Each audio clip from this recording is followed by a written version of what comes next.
gassed up, I'm a maniacal minotaur. Try to hit me with your best shot, try to get me on that guest spot, but I stay in the lab, and that's where I'ma be until they put me up on the slab. It's magic. Alignment is just a part of the process, and lately I've been making some progress. I'm finding the defining the balance of good and evil in people is nearly an impossible conquest. Regardless, stay CG, only way I know how to be. When I combine my child with OTIC, an outlaw like I'm Robin H-double-O-D. I made it through the rubble, now they got trouble with me.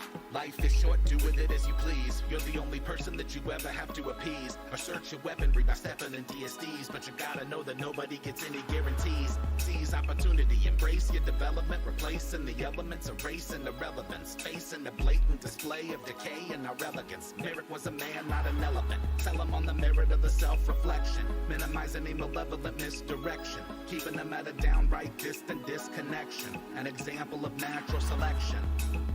And I might be slightly erratic, ghost in the shell, I'm a light in the attic, and I'm quite the dramatic, a minute for the attention, ready to ascend and transcend dimensions. Alignment is just a part of the process, and lately I've been making some progress. I'm finding the defining the balance of good and evil in people is nearly an impossible conquest. Regardless, stay CG, only way I know how to be. When I combine my child with OTIC, an outlaw like I'm Robin H-double-O-D. I made it through the rubble, now they got trouble with me.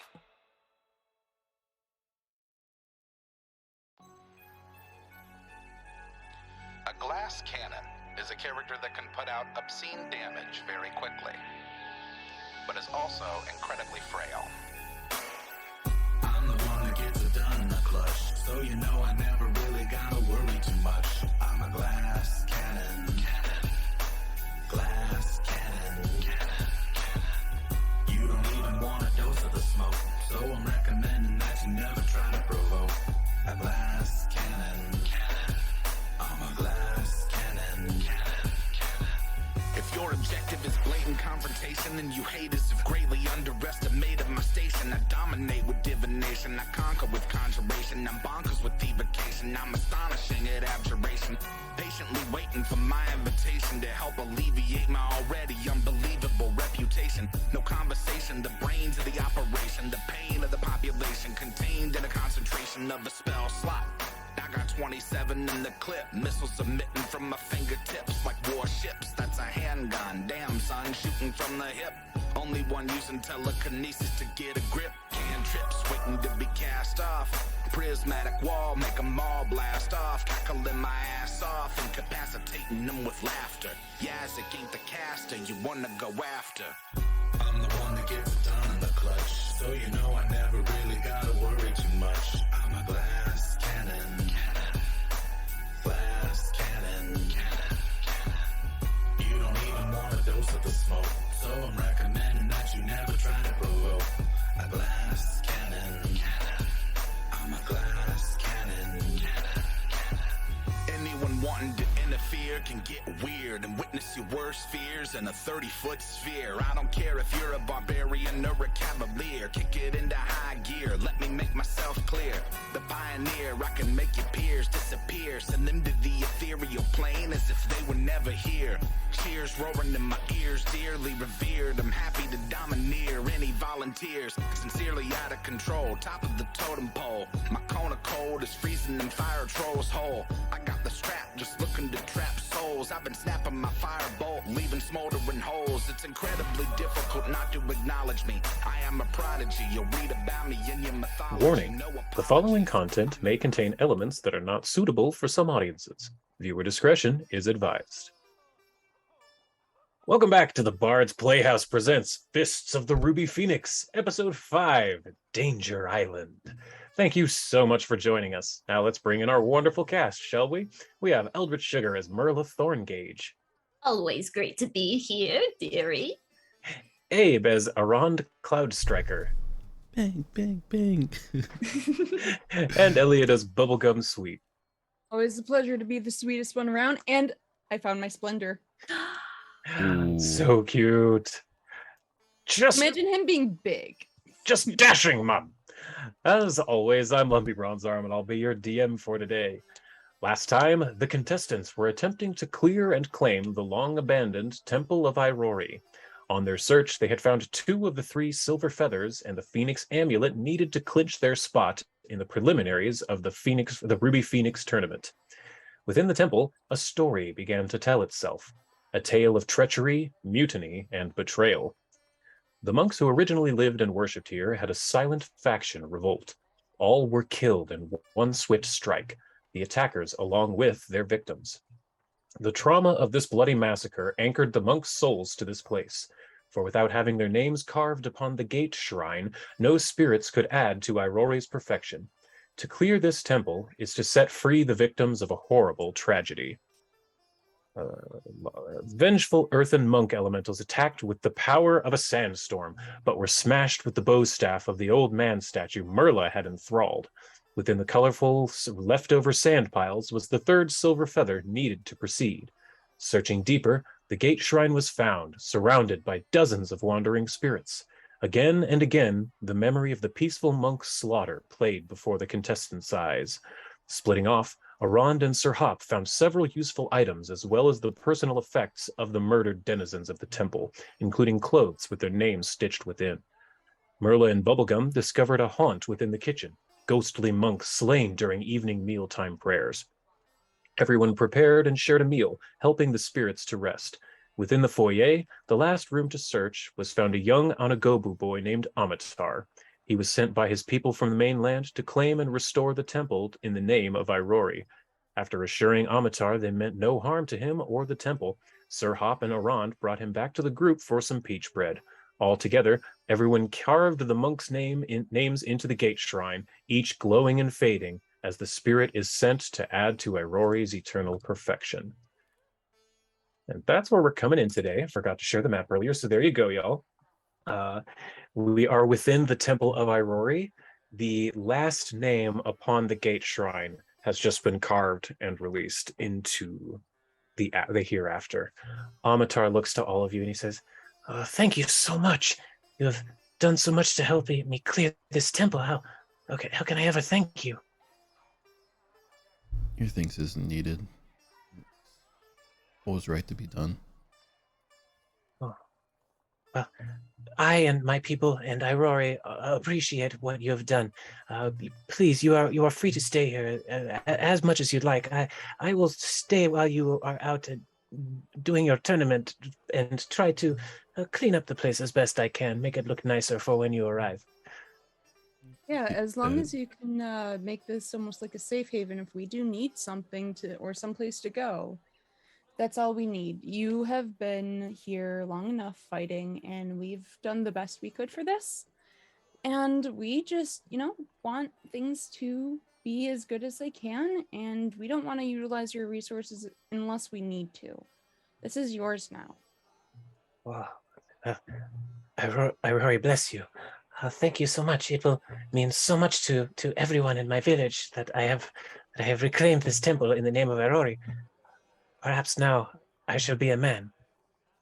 I'm gonna prestidigitate some little sparkle and cleanness around the hall, so there's a good shimmer. It looks like it's still kind of glowing with some magic royalness. It's lemon scented. Of Irori. Yes. Oh, lemon scented. Whatever scent he likes the best, it's going to be. Beautiful. Thank you all so very much. Is there anything I can do for you to aid you in your time here? I don't know. I mean, if anything, is there a way to send word to your people and know you reclaimed the temple?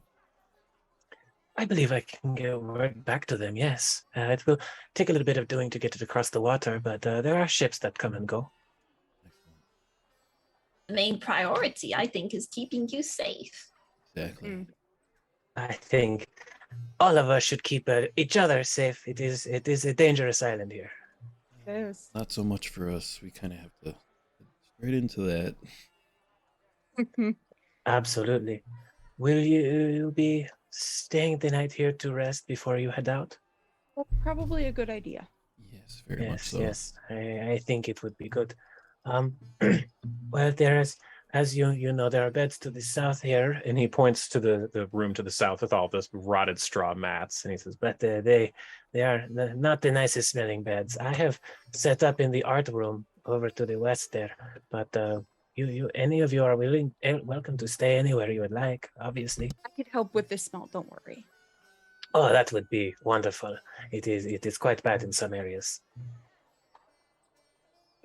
Trust me, Splendor would complain if he didn't have a nice smelling bed to sleep in. Last time we went someplace and it smelled too much like roses and not enough like lavender. And trust me, it was he's cute, but he's picky. Nothing but the finest potpourri for me, ma'am.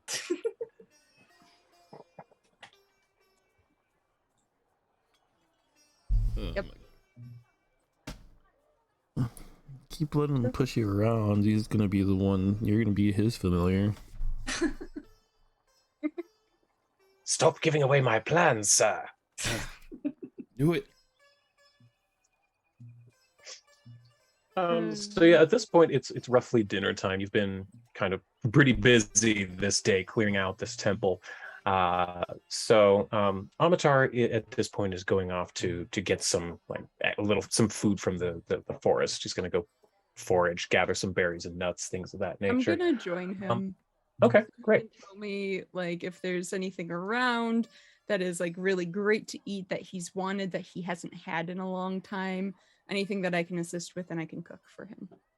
All right, so yeah, you're able to wander off kind of into the forest just a little bit, and Amatar is showing you the various plants in the area. He says that this moss is called fool's moss because, as you can see, it grows on the southern side of the trees here, which is very unusual for a moss, and so it is easy to get lost in this forest if you're not aware of fool's moss. So as you walk around, just be aware that, and he's pointing out very small details within the moss to be looking for specifically to know if you're looking at regular moss or fool's moss. Well, the legend does have it that the moss grows on the north side of the trees, so that is good to know. Yes, it has brought many people to their doom here on the Danger Island, so be aware of that, yes. And he's showing you that there are not a lot of small animals here. You do hear birds and such, but mostly like, the loud birds of prey type birds. You don't really hear. There aren't really songbirdy type birds. I don't know if that whistle came through at all. Did not. Okay, well, it It's was okay. kind of a sing-songy bird whistle. You don't really hear much of that. And he starts to tell you that there used to be many songbirds on Bonmu, but when the land bridge formed and the monsters came, all of the small things got eaten. So there are mostly just large, dangerous predators here. So you need to always be on your tails. Even herbivores here are large and dangerous. Yeah, we ran into some dinosaurs. Bubblegum would know what a songbird sounds like, right? Absolutely. When he says that, she's just gonna make a little noise happen. Like this? Oh, it is soothing to hear that sound come to the island again. Thank you. You're welcome. Just had to make sure it was the right sound. She's saying just kind of like to be like, I'm gonna play dumb a little bit, just be like, make him happy. Mm-hmm, He's a sweet boy. He's all right. And yes, you see, the best things to eat on the island are actually, and he's lifting up this like dead log, and he shows you that it's covered in these little mushroom discs underneath of the log. These truffle mushrooms, and he pops a bunch of them off, and is like stuffing his shirt with them. He says, "Here," and he hands one over to you. It's yeah, about the size of a small pancake. I am taking these. Yeah, and you take a bite, and bag. And you know those Japanese cheap breads that are like poof, there's just nothing but air inside? That's what this mushroom is. It's like taking a bite of a burger that's made out of like foamy air but tastes like an umami mushroom. It's very different but interesting, but quite good, and you could make a lot of things with it. Yeah. Bubblegum is taking her fill of what she can in her bag of those. All and right. making note of that's where these things are found. Did not mean to punch my mic. Great. So yeah, you and Amatar spend a while talking about the island. You learn a few things about the local fauna and flora, which is going to be pretty helpful in the upcoming event quest you have going. But I want to go back to Merla. What is Merla up to at the moment? And or Arond, if you're doing something with him or if you're doing something alone. I think maybe she's taking she's just on the outskirts of the temple, looking at the very, I guess, foremost bit of the forest, trying to learn more about, just trying to learn more about the forest. I know we did some checks earlier for looking for food and all that, but I'm wondering if there's anything she can learn. What are you trying to learn specifically? Dangers? Are you trying to learn? What are you looking for? Dangers, definitely. Dangers? Okay. So rolling. Well, give me either nature or survival in the tower. Gotcha. And you already know some stuff, so the DC is going to be lower than it would be otherwise. Okay. You have, at this point, you've sussed together that this island is sort of not a place magically lost in time, but a place lost in time. Dinosaurs exist here, huge megafauna that haven't existed elsewhere for thousands and thousands of years exist here. And with the role you just got, you are piecing together that so you've been told the tale of there was a great tsunami that washed away the sea, and a land bridge formed, and it terrified the locals. They ran back to the mainland, and monsters flooded into the island. You're finally kind of piecing together what monster came. You're realizing that you think it might have been some form of greater dinosaur or kaiju. Through the descriptions of the monster and the fact that things like those long necks are prey to multiple things on this island, you're getting the sense that there's more than just dinosaurs here.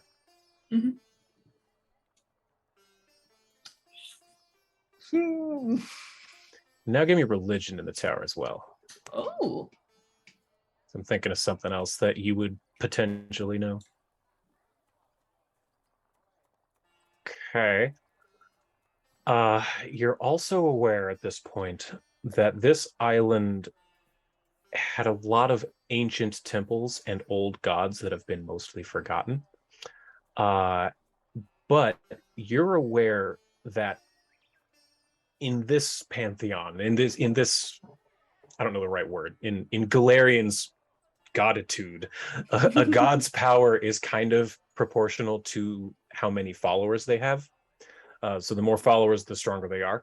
But even if a god has 0 followers and 0 people worshiping them, they can still exist. They're just real weak. So you know that there's potential power on this island that is potentially forgotten. So that's something you could maybe look for. There might be people who are lonely, who could use a friend. Yeah, that's kind of what you've now that you've gotten a chance to sit around, think about it, take a walk in the nearby forests, piecing together all these things. That's kind of the conclusions you come to. Mm-hmm. Doing her stretches, getting her calisthenics in. Fixing up her new garden. Yeah. Yeah. Yeah, I think that's all she's up to. It's just like winding down before sleepy time. Sure. Arund, what are you up to before the bed? Usual. Just make sure my equipment's ready to go, clean it out, because I had that misfire the last one, so I'm trying to clear up that issue and figure out what happened there. Maybe some extra moisture from the plants and stuff like that. Try to clear that out. Yeah, you're able to clean your weapons. There was no backfires or anything, so you don't have to actually fix anything, thankfully. Yeah, you get that's all good, but you get it cleared out. You think you're pretty sure that your firearm Tempest, is that what it's called? Yep. Yeah, you're pretty sure the Tempest is ready to roll in the morning. Excellent. You fix up Sir Hop's shield, or at least help him with that. Yeah. So, Put all the let's junk see. back on it. Yeah, all the junk.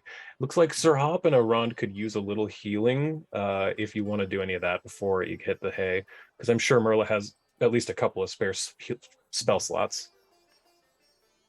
Yeah. Okay. So do you want to heal them up real fast? It's always fun to see the numbers, isn't it? Yeah. Haha. Number go up. Number go up, go Number burr. go up, go Burke. Yep. I still love that one post that was shared about, like, you know, bad puns or whatever that like DMs make, and I'm just like, and then there's me who says things that break the DM. Yeah, I love making puns. It's half the fun. Is it Control click to target. control? There you Oh. go. You unclicked somebody. There you go. Now you're targeting around. I can do a 6th level heal. Nice. Are these more cookies? No, Or that was the box of cookies. That's right. That was a different was spell. yeah. This is like just a regular healing spell. I can do the 2-action version, and it'll just be really, really funny. Let's see it. Good Lord. Okay, yeah, Arand, you get a Band-Aid and a kiss on the forehead, and you are back to completely full health. The Sir Hop is also hurt, but he's the only other one. Gotcha. I can use the other 6th level heal that I have. Clerics are nuts. It's great. People really sleep on clerics. Look at that, 74. That's ridiculous. So Merla goes through her nightly ritual of healing everybody up. All of you are able to bed down for the evening and wherever you would like in here. It's a relatively safe place now. Let's see, rest. Overnight rest. There we go. So everyone, you should have your spell slots back now and everything. It is morning now. It's morning now, so the sun is coming up. You hear a couple of you are awakened by this, particularly Bubblegum. Just coming from around you, you hear a really loud horn, like a conch shell nearly, just echoing across the island. Shortly after, you hear the familiar voice of old Shifu Otenwo speak up and say, "Contestants of the Ruby Phoenix tournament, you will now begin the preliminaries. All of you, with 3 feather tokens and your Phoenix amulet, must collect 7 more by either challenging other contestants or finding them through luck or skill.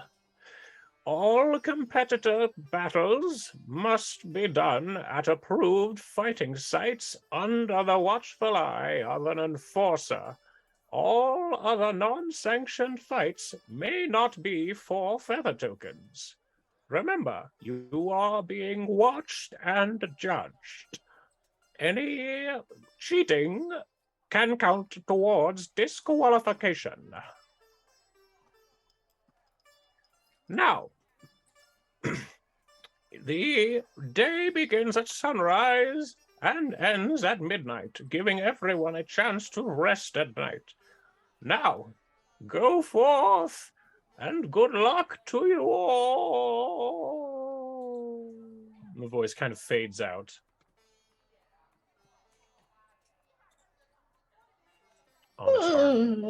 Avatar comes running in and says, "Oh, all of you, you hear the voice. It must be time for you to go."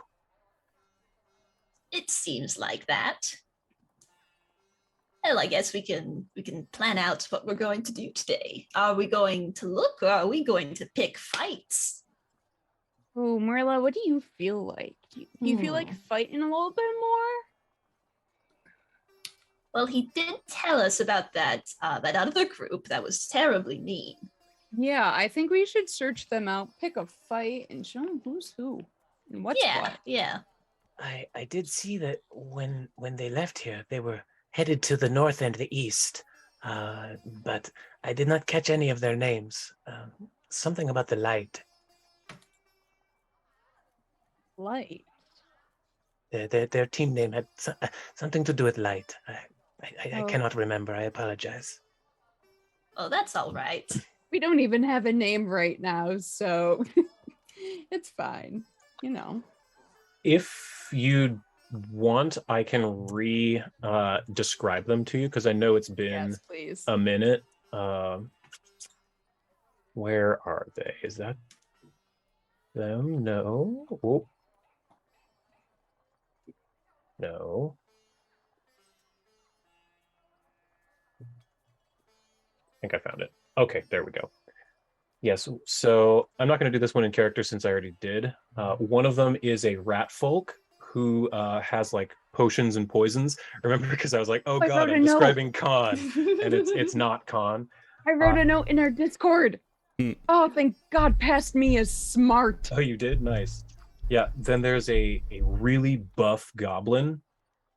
Like ate a sword, basically. Yeah, he like broke a sword with his teeth. Then there's a sneaky human with a sneaky looking human with a bow staff, and another human woman with a short sword with a sword and white hair that seems to move on its own. Oh yeah, okay, yeah. And their group name has something to do with light. That is all Amatar is able to tell you. And they went to the northeast after they stopped harassing him. And there's a sharp-toothed goblin who broke a sword. Mm-hmm. And the lady with black hair is quick. Okay, cool. Yeah. All right, so gotta rest, and we're gonna track those guys down. Yeah, but you think like if they have a team name, do you think they're gonna ask what ours is? Yeah, I suppose so. I had no idea. We were kind of just doing our thing. I didn't think we needed like a name for it, but No, I apparently didn't. we might. I mean, there's Team They- of Toughest, but we like for a leader, we kind of have like Sir Hop. If I'm being real, as much as I can do things, I do not want to be a leader. But Sir Hop has a good handle on these things. Do you think? He does a wonderful job, yes. Maybe He's good with people, so Yeah. What about something about hop something? Make it alliterate. Hops harem. Wait, no. That... I think that's a different no, thing. I think yeah, that's, I'm I don't. Wait, no. What's another H word? Hops hope. The hop hoppers. The splendiferous sirens. Oh, sweetheart, I love that. But like, I mean, they might not know who you are. Gasp and appall, Mum. Everyone knows me. Well, And Splendor you whips his tail up and kind of pouts and walks off. Okay. gonna be like that Well, all day now. Yeah, I know. We know who he is. I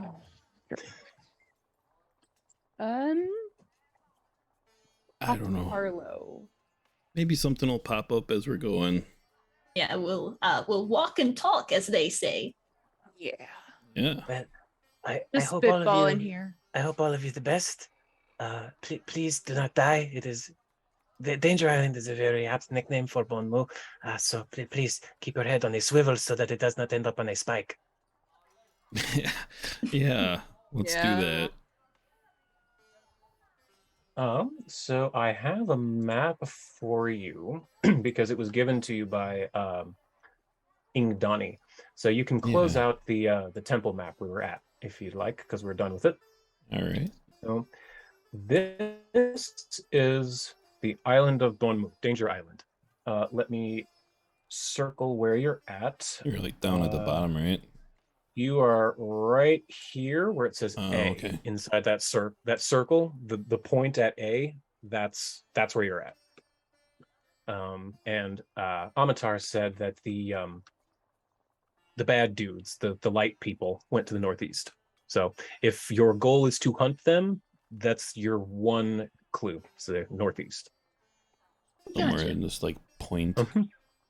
So now that we have this map up, let me kind of explain how this is going to work. It's a little bit different than usual. So can you guys see the hex grid, the hexagons on top of this map?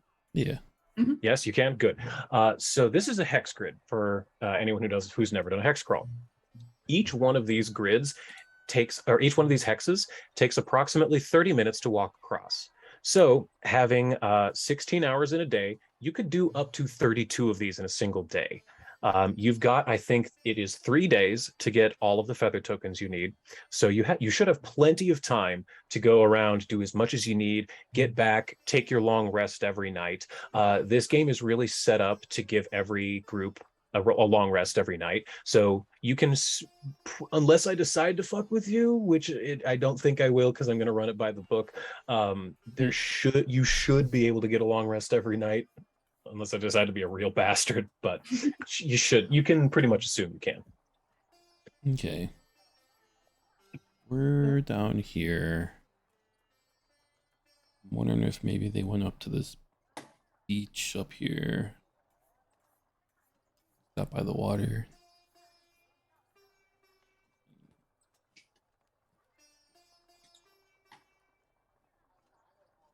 I will let you guys decide where you want to go, because at this point, I can't make up. I can't be sure what you guys are gonna do.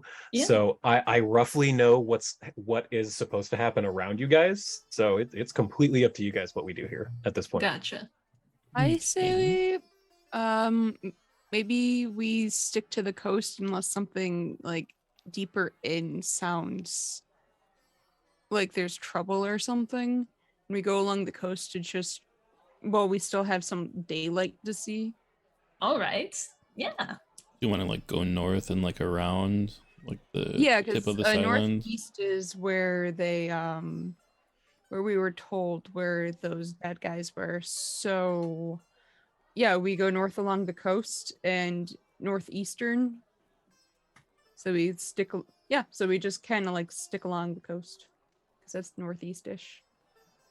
If I know how to do directions, I think. Well, looks like it goes northwest a little bit, and then we come back around east. We follow the coast. Yeah, I think. Yeah. How do I? There's one other thing I should probably mention apropos of nothing. Since this is such an open section of this AP, there's not really an order in which you can do anything. So it's entirely possible that you guys will go into a square and be like, oh, hey, really low level shit. Or it's entirely possible you'll go into a hex and be like, oh shit, that's really strong. We should run away.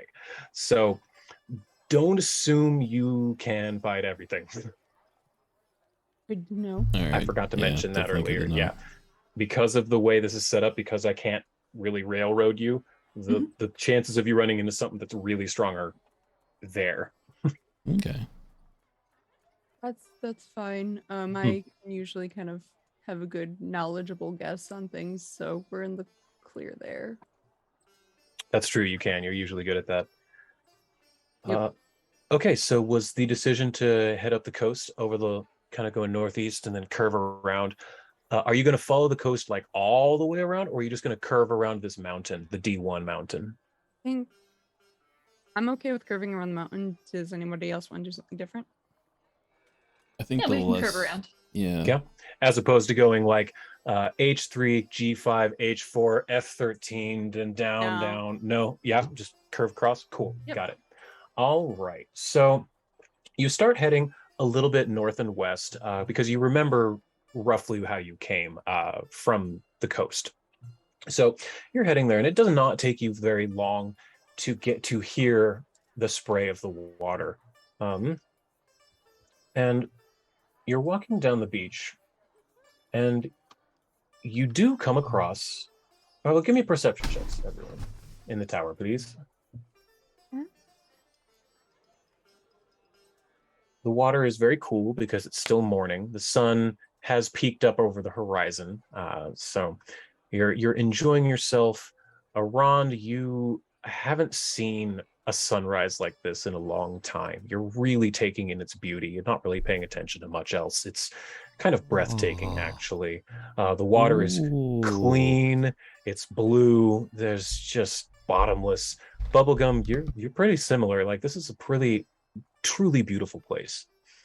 Merla, however, you've seen a sunrise or 5,000. You've been around. You've seen some beautiful things. I mean, this place is beautiful, but you all have a goal, and you know that there's danger ahead. This place is called Danger Island, but you notice something, kind of out in the water, a little bit. It's like a little round thing, but the waves keep kind of lapping over it. You can't really get a good look at it. Round, kind of like a big boulder? Yeah. The boulder. The boulder is the best of the boulders. Yes, but it is kind of getting a kind of a closer look. You can see that it seems immobile. It seems like it might be some kind of a rock, but it seems roughly person-sized.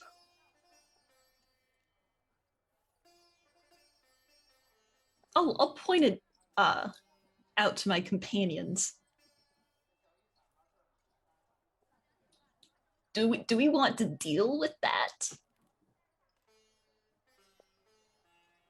Well, how far away is it? It's about 20 feet into the surf. Okay. Now that you're all looking at it, give me another perception, all three of you.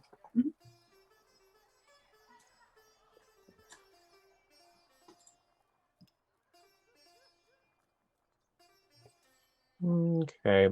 Bubblegum, actually, yeah, now that she's pointing it out, you definitely see it. And your eyes are a little bit younger, so you can kind of make out a little bit finer details than Merla was able to, but you can see that it does look like a statue, like a carving of a person. Let's see. And it does have a face, so you immediately recognize that it's not a statue of Iroran. And since it was yesterday for your characters, but for you guys it was like a month and a half ago, I'll say that it does kind of remind you of the two statues you saw at the river with the waterfall where the long-necked dinosaurs were. Those two shrines kind of reminds you of that. Oh, we could always. Can I do? It's good to see you again. Okay, there it is. All right, cool. Let's just walk forward towards the statue then. Okay, walk forward towards the statue. For the two of you especially, it quickly becomes swimming because you're small. So please give me athletics checks, just public in the chat. Yep. Because the DC's not high, but. Merla, you are just a float. You're a floater, Merla. You're one of those. You know those old ladies who just goes to the pool. Shit. Oh, that's fine. You got an 8 bubblegum. So you're kind of floundering around, flailing, dog paddling to try to get over there. But Merla, you're that lady at the pool who just floats around, no problem. You get over to this thing, and you realize that it is a carved humanoid statue. And the part you could see over the water was the face, but what you couldn't see is that it's a statue of someone swimming beneath the water. Now give me a religion check in the tower, please. Will do.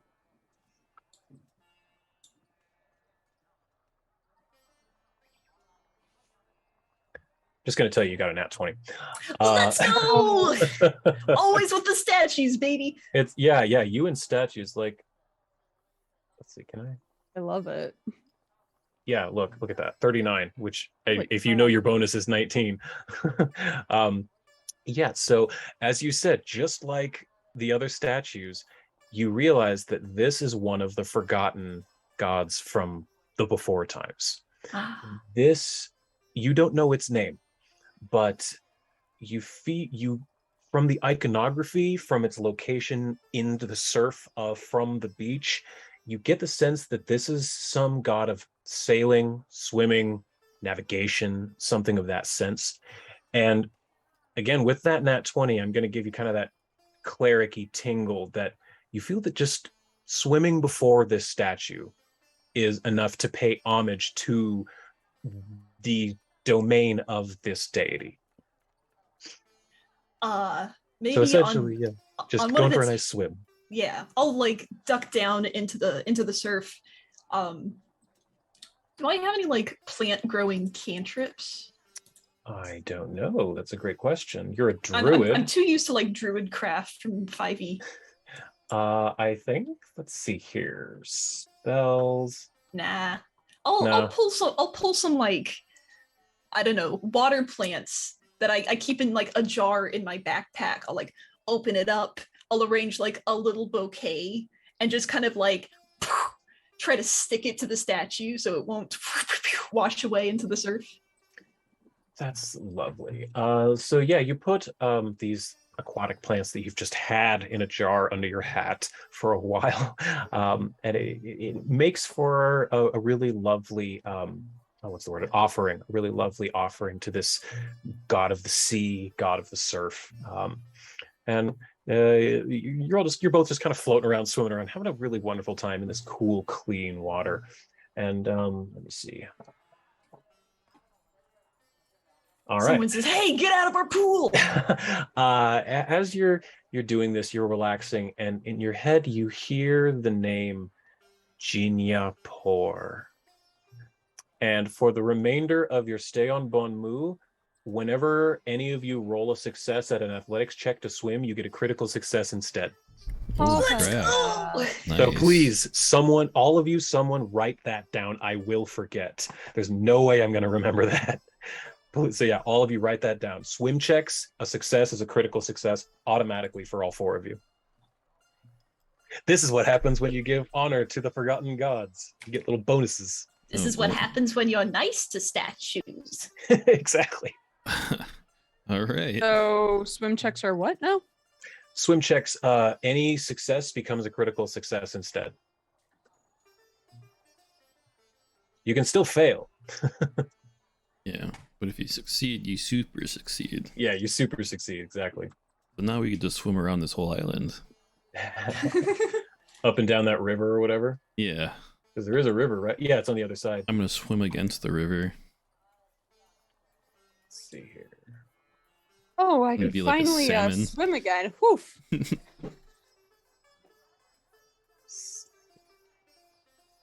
Give me just a moment, please. All right, so yeah, give me a moment. Y'all are you're able to get out of the water unless there's something else you wanted to do in the water. Yeah. Yeah. Okay, so you get out, you dry off, you rejoin Iroran on the beach. Iroran, what were you doing this whole time up on the beach? I'm skipping rocks. Love it. Okay. So yeah, you were able to skip quite a few rocks, as a matter of fact. You notice that there are an oddly large amount of skippable rocks in this place. So you get the sense that the landscape probably changes due to water a lot. Flooding, rivers moving, cutting through places, lots of water erosion. I would have taken my boots off and dipped them in the water and stuff. Sit on the beach and tossed rocks. There happened to be like I know when I visited Florida, there's like these tiny fish that would like nibble on your toes and stuff in the ocean, like try to get the I've dead heard skin about off that. and stuff. Yeah, Mm-hmm. so probably I'd imagine there's something like that. Unless there's giant fish trying to eat my whole foot, then no. As you're sitting there kind of on the beach, you see a small little minnow kind of swim by. And as it gets, it's getting kind of curious, getting kind of close to you, but as it does from the left, you see another fish and float off. And as it's starting to swim off, another larger fish, and then it swims off and starts going out into the water. Yeah. And it jumps up off of the water. And as it jumps, an even bigger fish. No. Okay, I'll back up out of the water here. Good idea. I'm gonna need a bigger boat. All right, so you get kind of back on track, walking back, kind of following the coast. You said yes. Yes. Okay.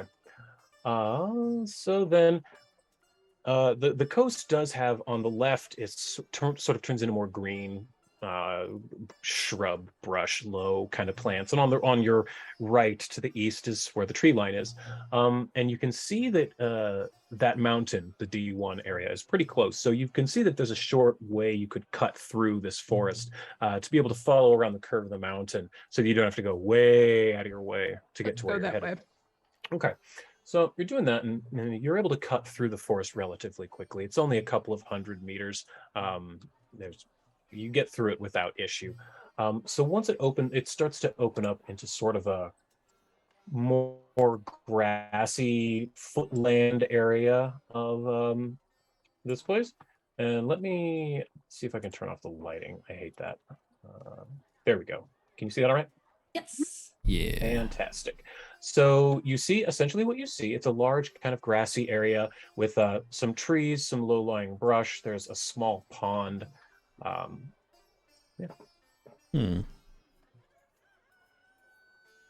Any dinosaurs? Give me a perception check. All Or right. survival, rather. Actually, survival. Well, either your choice. If you're just looking around, perception. If you're trying to track, give me survival. I'm just kind of getting the lay of the land, and there's supposed to be giant things that wander around here. Weather-like. Come on, dice. Okay. You're looking around and you don't really notice anything out of the ordinary. This just seems like the opening up of the forest into the lowlands. What's the Looks weather like? clear.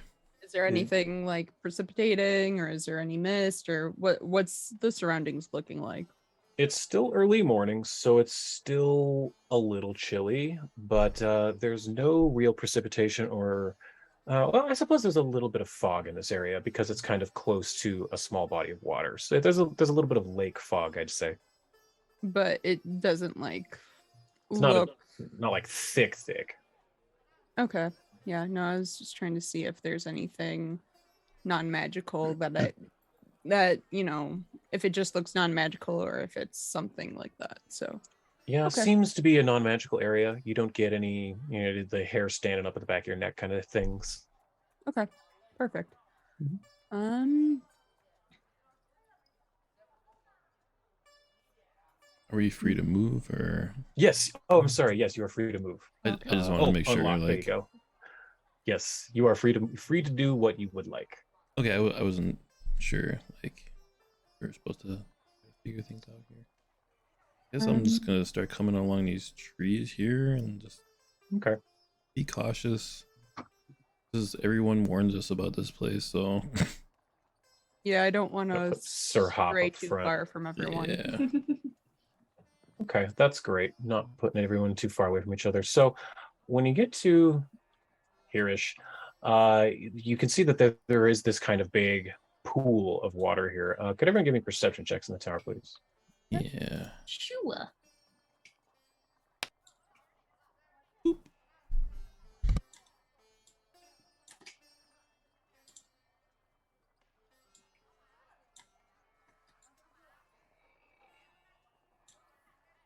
Okay. As you get past these big trees here, these larger ones that are just to your south, about here-ish around, you notice that this is very clearly a drinking hole where animals come to drink because there's a lot of tracks, and you see a couple of really big ones. Merla, as you get rough to about where you're at, you you're looking at the water there, that little pool, Mhm. and you notice a ripple go, but there wasn't a fish. And a Or few moments later,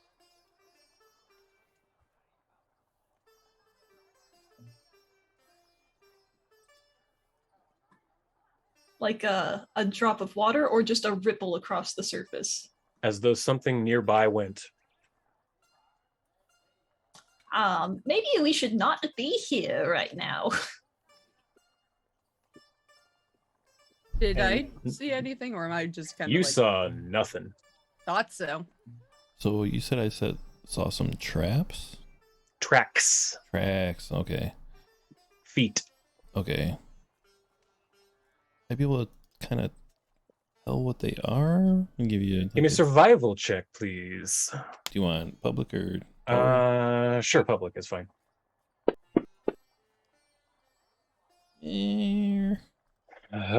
They're big and it's bipedal. Okay. Looks like this might be a drinking spot for something big. You know what I'm gonna do? I'm gonna do that one skill that makes it, or the one feat that makes us like all super silent as long as you're within me. Quiet allies? That does something, Quiet yeah. allies, yeah.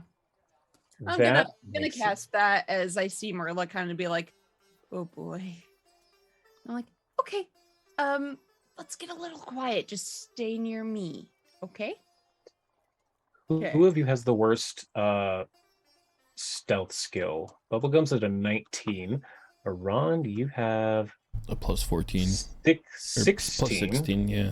And Merla, your stealth is 20. 20, Okay, so baby. 16. So just Aron, please roll a stealth check in the tower, please. Oh no. Okay.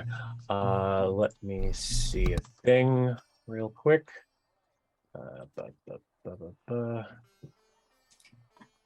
All right. Got it. Okay. So you guys are free to move around for a moment. Wait, why do you think we're not alone? There's nothing here, Marilla.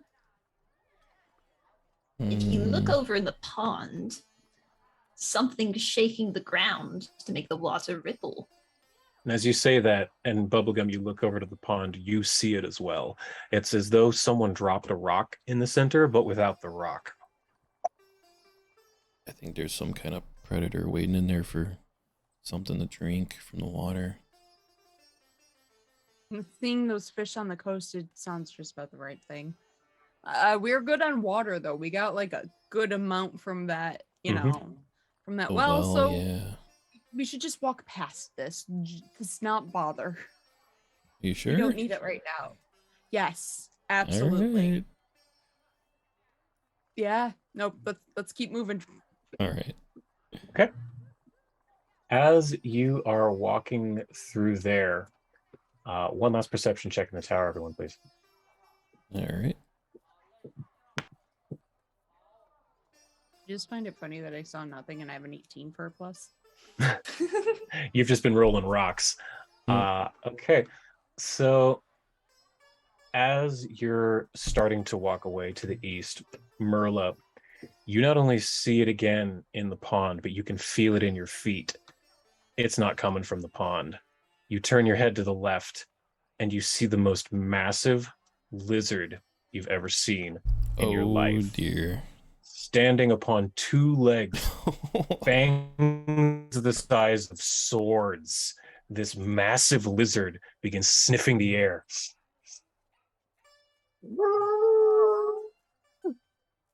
Please roll initiative.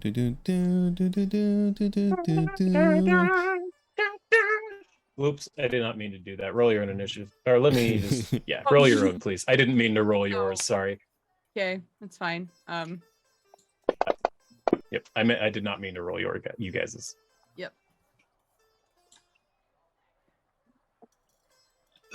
Grand. Oh, I Okay. thought I was doing bad. Whew.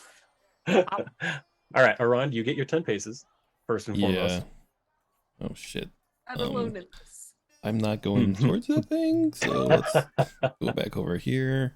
I hear if you stay very still, Or they wait, can I was see here. you. You were Yeah, there, I'm gonna yeah. go back this way so I can try to use the trees for cover.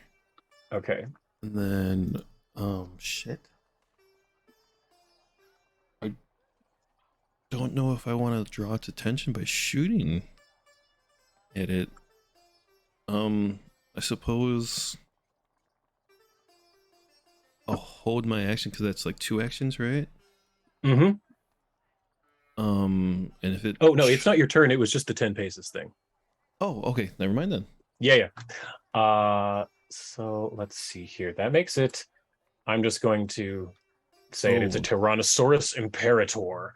It is its turn. Oh, So fuck. that's that fun. thing...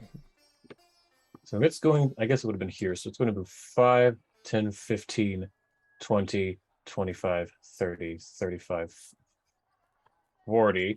And then it's going to use a single action to smell. Because it's kind of looking around, but it walked forward and started sniffing the air. Still can't seem to put a mark on you, though. So it's going to use its last action 5, 10, 15, 20, 25, 30, 35, 40 to here. And that's the end of its turn. Around, what do you do? Now I shoot it. Just so there was a chance it didn't notice us and we could slip away. Exactly. Gun. Yeah. Don't There's a have chance. to fight anything that you don't want to. Yeah, Apropos of nothing, and it's entirely possible that this thing with extremely high sense of smell perception might have rolled a 1, maybe. Never know. Might have. And Never know. Might All right, have to take let's advantage of look at that. do it. Its nat 1 might have just been 1 lower than Iran's stealth check. Might want to take advantage of that. Oh, Ooh. okay. I love this gut feeling I'm suddenly getting. Nat 1 is the only way it could have failed on your stealth check. All right. It did. So then, So take advantage of it. yeah. Do we have to be within a certain range of you to like use that stealth ability? Because I don't want to like overstep my bounds and like Good alert it to question. me right away. Like, Yeah. Let's look. How many feet? Well, let's choose. It doesn't say. I'm going to just say as long as you guys stay together.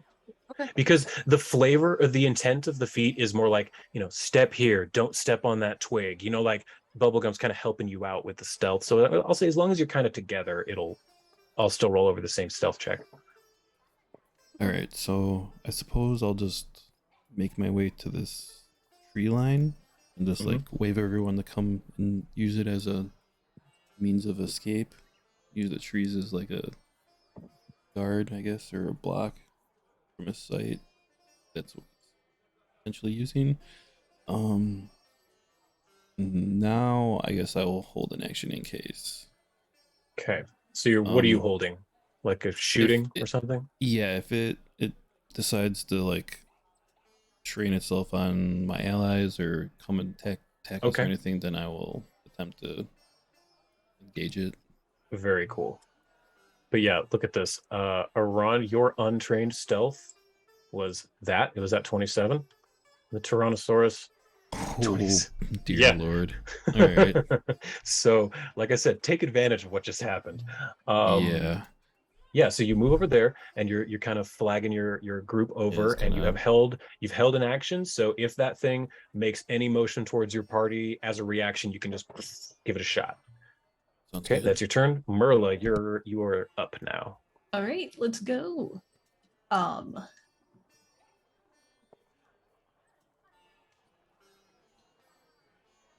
Could I use prestidigitation to try to just negate our smell? Okay, I want to say yes because that is what prestidigitation does. It can remove and add smells, but there actually is a spell called Negate Aroma. It's a first level arcane spell. The Gotcha, only gotcha. only reason I know that is because in a different game I play in, we had a wizard, and he always prepared it in like 5 slots every single day. So because we had this big exploration hex crawl thing, so he was just always Yeah. negate a Roma, negate a Roma. It helped save our lives so many times. But I want to say yes, but I know that there's an actual spell for that.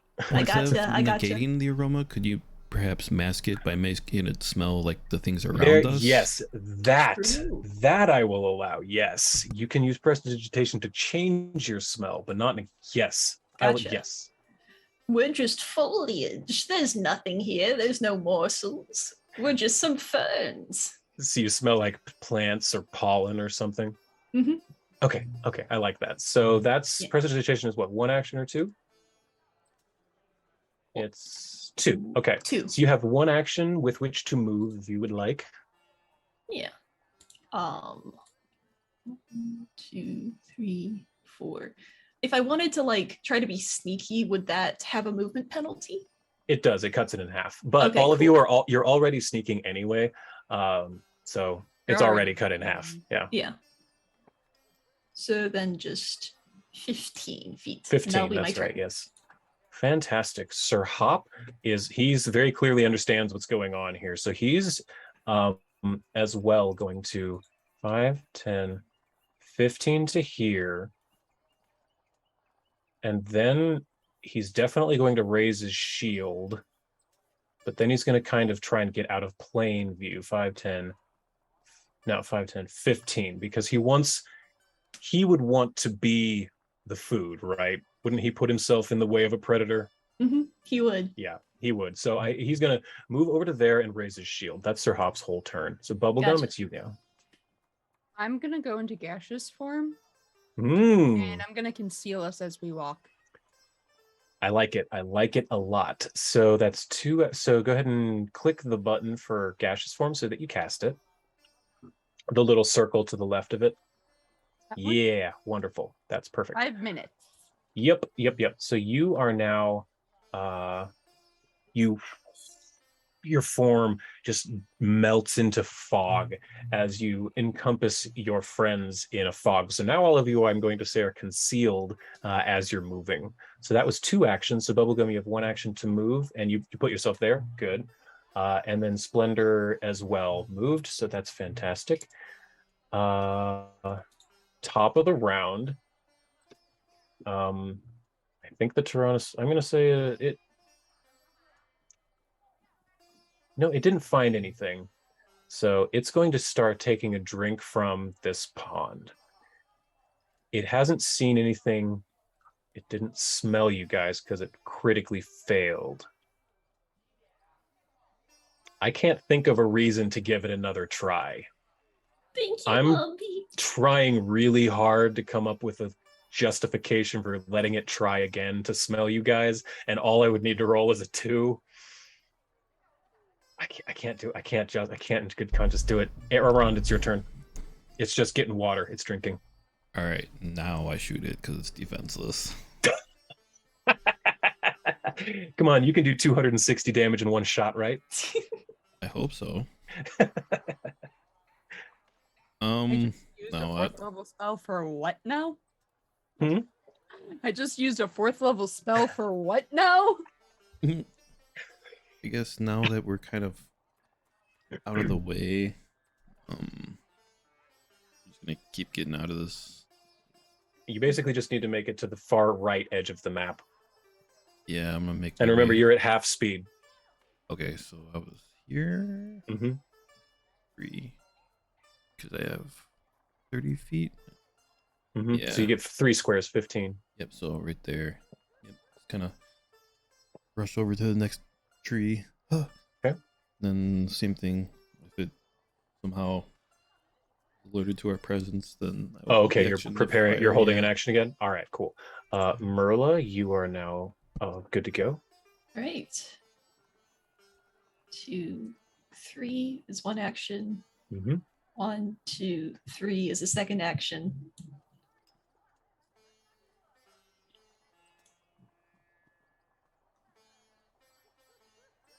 I guess I can't really go off the map while everyone else is still there. So You could move to the right, because that's what I was saying. You have to get to the top rightish, Ah, not just straight up.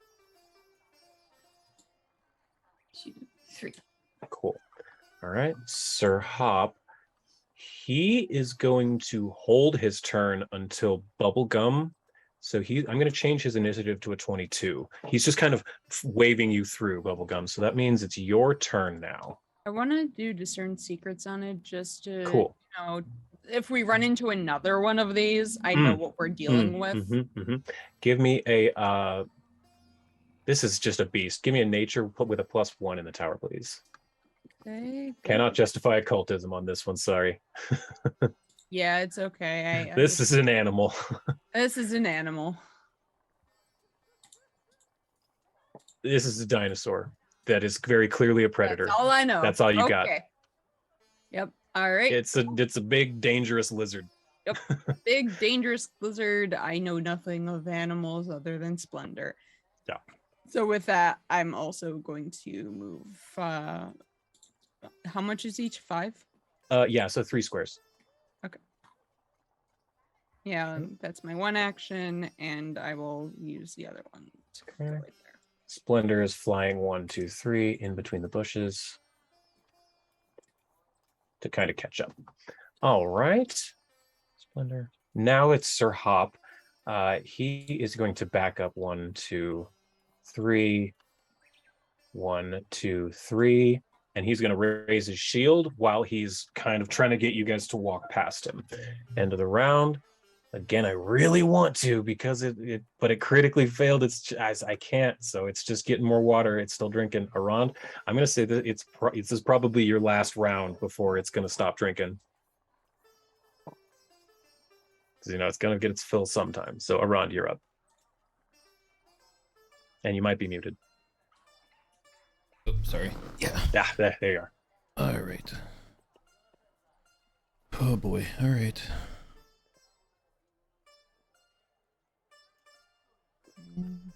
1, 2,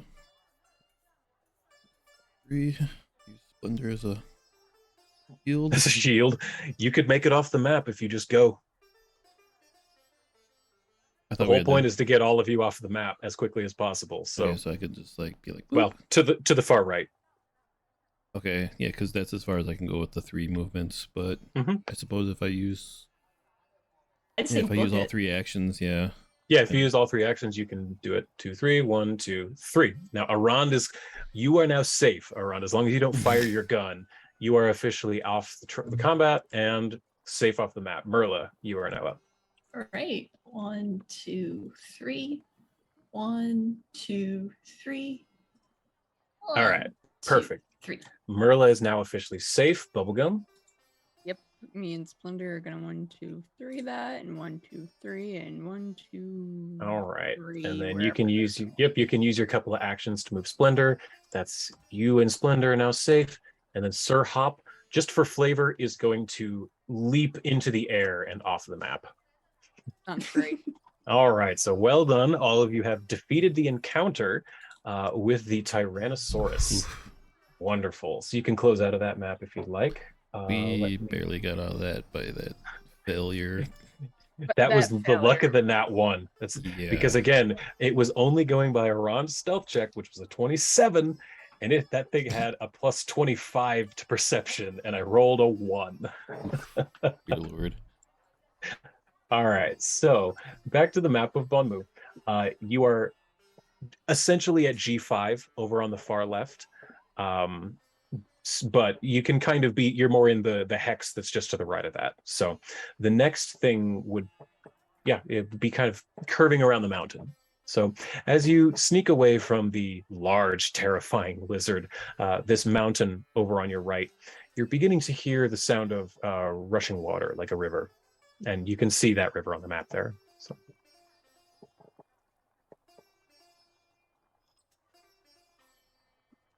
Anyone thirsty? Maybe there won't be a giant lizard that wants to eat us. I don't know about that. Maybe not a giant lizard, but maybe something else that's giant. Maybe we can make friends with it. Or maybe other competitors are stopping for water. Ooh, that That's is a good idea. giveaway. Yeah, that's true. We do need to start collecting feathers. Yeah. How many more do we Alright. need again? 7. 7. Whoa. Yes. Yeah, let's maybe we're still everybody's still concealed in my mist though. Like Sure. Yeah. you know, into however long 5 minutes is, you could tell me whenever I become regular, but Sure, I'm keeping mist form as long as we're still traveling through. Yeah, you're good for as long as it takes to get away from that Tyrannosaurus. So you have a safe distance between you and now you're fairly certain. Okay. And yeah, you come across this river. It's kind of thin, but it's clearly coming down off the top of the mountain. Cool, fresh water. You're able to top up your canteens, your water skins, whatever you have, a little bit more. Nothing really catches your eye about this river. Let's see here.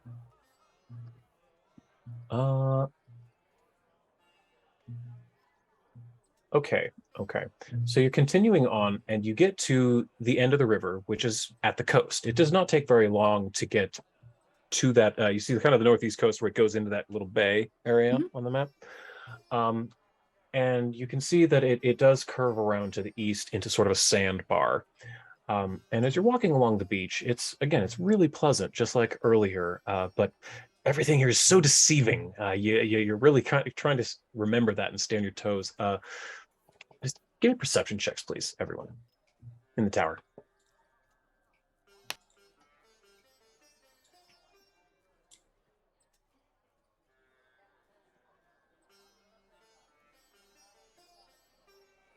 Okay. Around you being a little bit taller than Merla and Bubblegum, you spot something in the distance on the beach, kind of up against a rock. Can't really tell what it is from this distance, but as you kind of close in, you see a big hemisphere leaning up against a rock. It's kind of jagged. It's got spikies, little round, sharp things on it. And it's kind of purple on the inside, and looks like it's sitting in a pile of slime or something. And as you get real close, you see and realize that it's an egg the size of a house. The shell is over a foot thick. You're muted. Okay. No, you're good. Yikes. A foot thick shell. Yikes. Okay, so whatever came out of this thing is very small.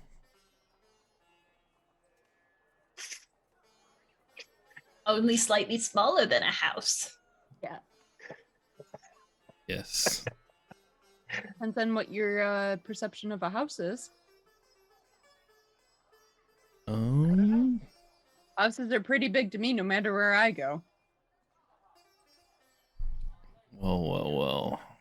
Can we discern anything from the shell? Sure. You can either give me an occultism, nature, or survival check in the tower, please. Whoever wants to. I could do that because I can do discern secrets. Yes, and you can have a +1 with that. Yes, I can. And Merla, do you have guidance? If you have guidance, you can give everyone guidance. Very true. I do not. Okay. Okay. You want tower? Yes, please. Okay. Whichever of those you want. Occultism, nature, survival. I am trained in survival, so I'll do that, I suppose. Okay. Makes sense to use it. I'm trained in it. Okay. Bubblegum, you remembering your training in the occult and odd, weird, eldritch type magic. The shell is marked by strange veins of seafloor sand, telling you that this egg probably came from the water, the bottom of the ocean. It's probably moved here. Arund, with your survival check, you notice that there are no signs of the hatched creature nearby, footprints or otherwise. Okay, that's kind of creepy.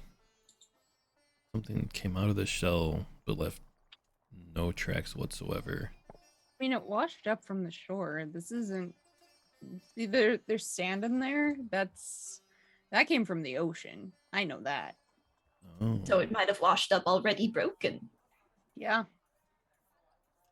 Either it's in the water or it's somewhere here, but we can't see anything that would really give us that. Can I try to piece the shell together, see if it creates like the whole shell? Like, Well, it's literally the size of a house. You would have to be like, it would take several people to put this thing back okay. together. You theoretically could. It's which is just a 3-dimensional puzzle, like it's a jigsaw yeah, puzzle. Like lay out like some of the pieces, like drag them around. Yeah, like kinda. you absolutely could do that, but it would take several people, and it would probably take several hours. Oh, then never mind. All right, so I want to see if I could maybe put it together and see if this was actually whole at once or if this is just parts of the shell. You can But- tell that this was definitely whole at once. I'll give you that for free. Okay. This is definitely an egg. Yeah, but as far as like saying it washed up on from the ocean floor, like because some of those pieces would have been scattered. It wouldn't have been like the whole egg landed here and then broke and then the thing came out. So See, that's a very astute observation. yeah, That it's weird that it came from the bottom of the ocean.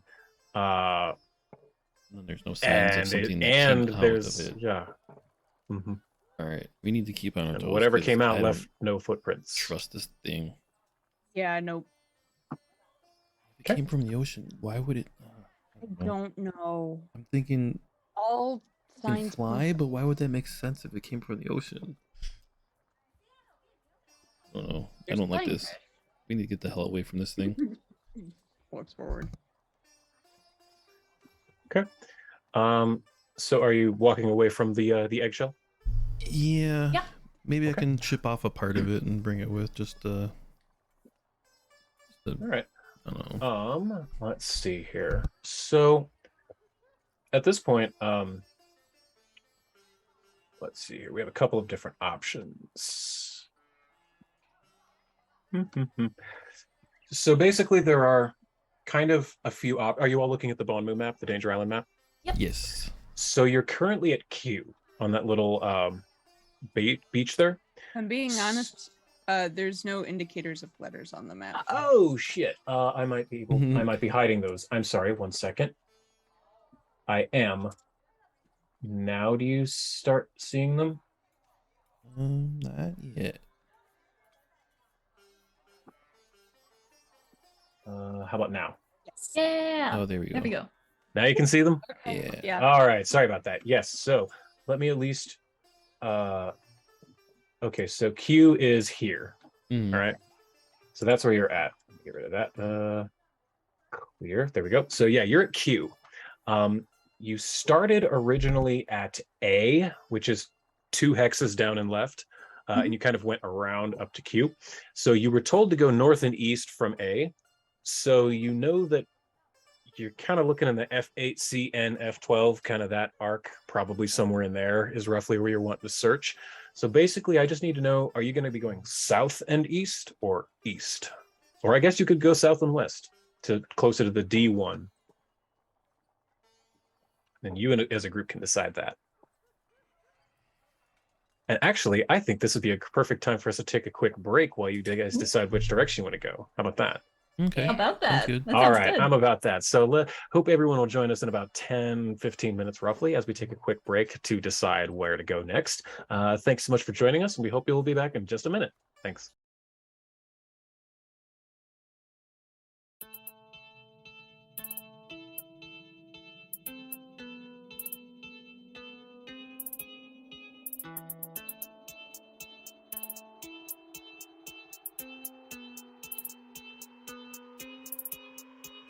Who goes there? Why you dummies always coming in my bear like you want the smoke? All these wannabe heroes are never prepared for the nightmare and despair that they dare to provoke. Most folk are doing their best to avoid me. Floor full of bones of the people that annoy me. Every now and then I get a couple of daredevils with the audacity to think that they can destroy me. Good luck with that, man. I got panoramic vision, meaning that I can see in any direction with precision. If it's your decision to attack, I suggest that you come back when your plans had a bit of revision to it. Notably, you should accept defeat. Consider this your last opportunity to retreat. Repeat, that was your last chance to survive. I hope that you enjoyed your time being alive. You foolish for ignored the warning. Now you'll be dead before the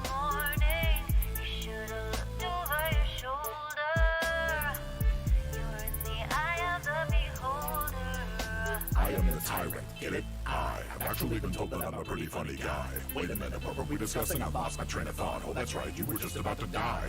How could I forget that? It's my favorite part. The only thing left to consider is where to start. In addition to magical abilities, I'm smart. I can make your demise art. Anyway, it appears that the wizard in your party is a gnome who was worth about the same as if he would have stayed at home. I'll activate my anti-magic cone, and in a moment I'll turn him into stone. When the barbarian inevitably flies into rage, I'll disintegrate her with one of my eye rays. By the way, I haven't even begun to try. Fly by and take a bite of the fighter's thigh.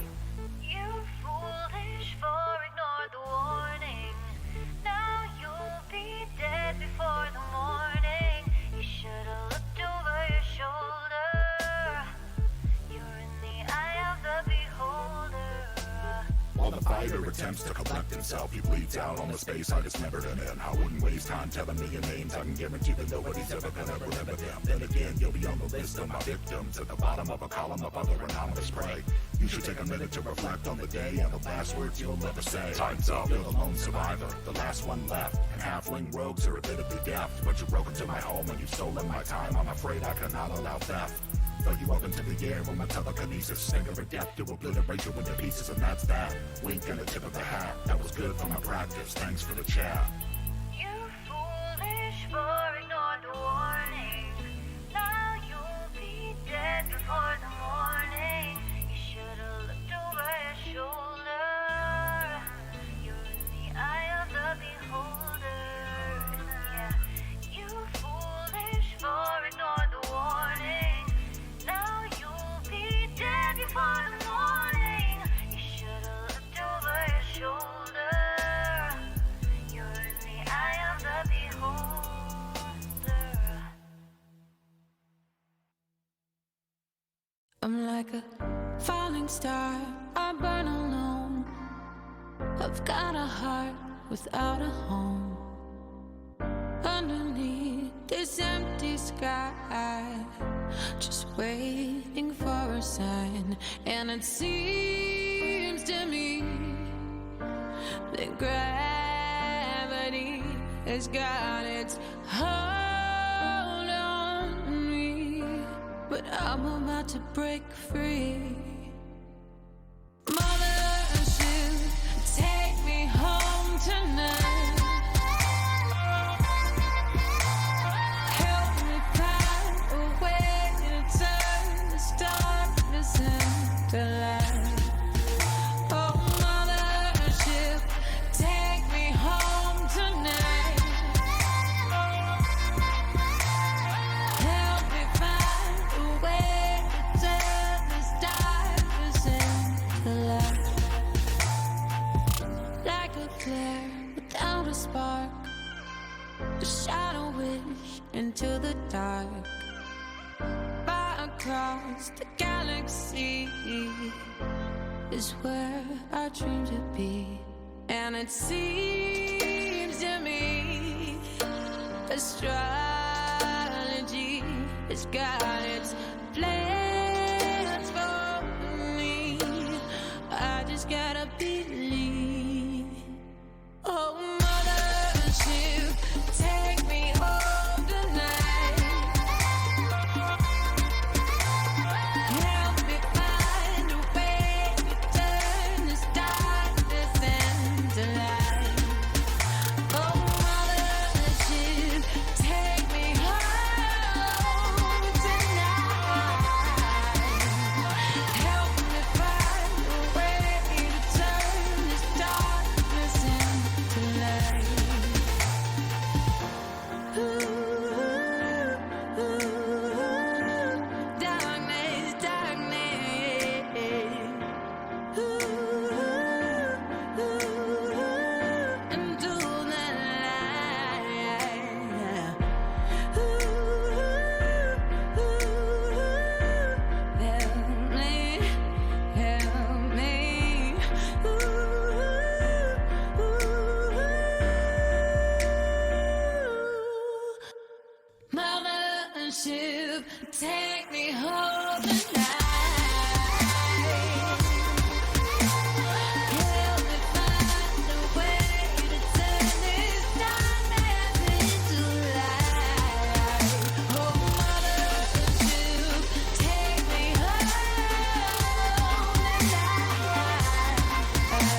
without a home.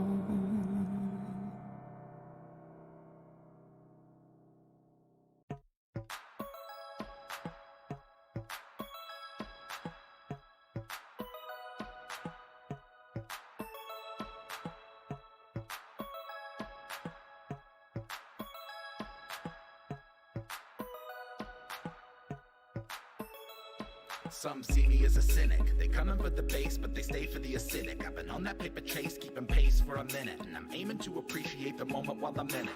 Genesis, a menace on the mic, so sinister. You might get some venom from the bites I administer. Winner from the start, superstar with the finisher. I got a decent heart, but I'm hardly a minister. A bardic apprentice, I'm innocent as a lamb. Worm like I'm Dennis, I don't dare to give a damn. Firm in the philosophy, I am who I am. I'm a carbon commodity, I need to be verified on the gram. Tightrope walking the it and the superego. Lifeboat liable to fire the torpedoes. Keeping to the credo, I'm free to achieve the dream, or at the very least I can release some of my steam. Alignment is just a part of the process, and lately I've been making some progress. I'm finding the defining the balance of good and evil, and people is nearly an impossible conquest. Regardless, stay CG, only way I know how to be. When I combine my child with OTIC, an outlaw like I'm Robin H. Double OD. I made it through the rubble, now they got trouble with me. So we're supposed to be sophisticated. Then why is 67% of the population undereducated? Emotionally incapacitated. Historically opinionated characters end up assassinated. And that's okay with the people faking it day to day. Capitalizing on capitalism, it's pay to play. Waiting for data to make it fade away. Whether you admit it, we're witnessing biological decay of the human race. We're going to a new place. I really hope it comes soon. I don't do space, two-faced, treble and bass, running the rebel base. Outpacing enemies in the interface. In your face like a zygomatic arch. I got them in lockstep, meaning my melodramatic march is effective, albeit rather subjective. I encourage you to pursue a new perspective.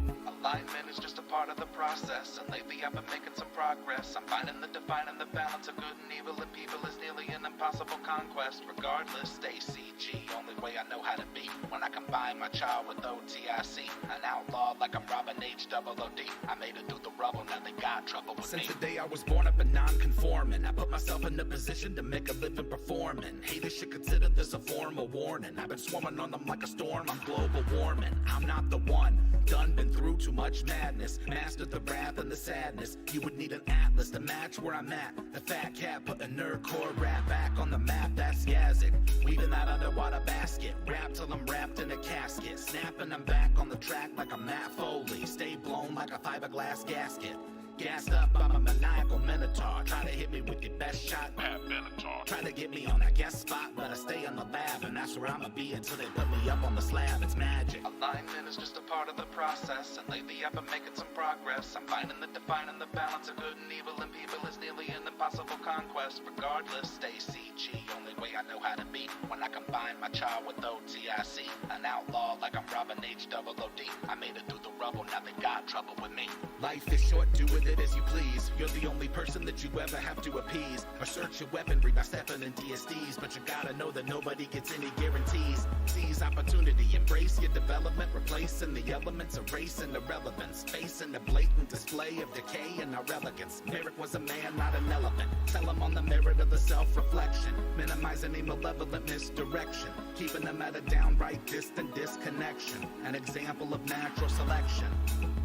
And I might be slightly erratic, ghost in the shell, I'm a light in the attic, and I'm quite the dramatic, I'm in it for the attention, ready to ascend and transcend dimensions. Alignment is just a part of the process, and lately I've been making some progress. I'm finding the defining the balance of good and evil, and people is nearly an impossible conquest. Regardless, stay CG, only way I know how to be. When I combine my child with OTIC, an outlaw like I'm Robin H. Double OD. I made it through the rubble, now they got trouble with me.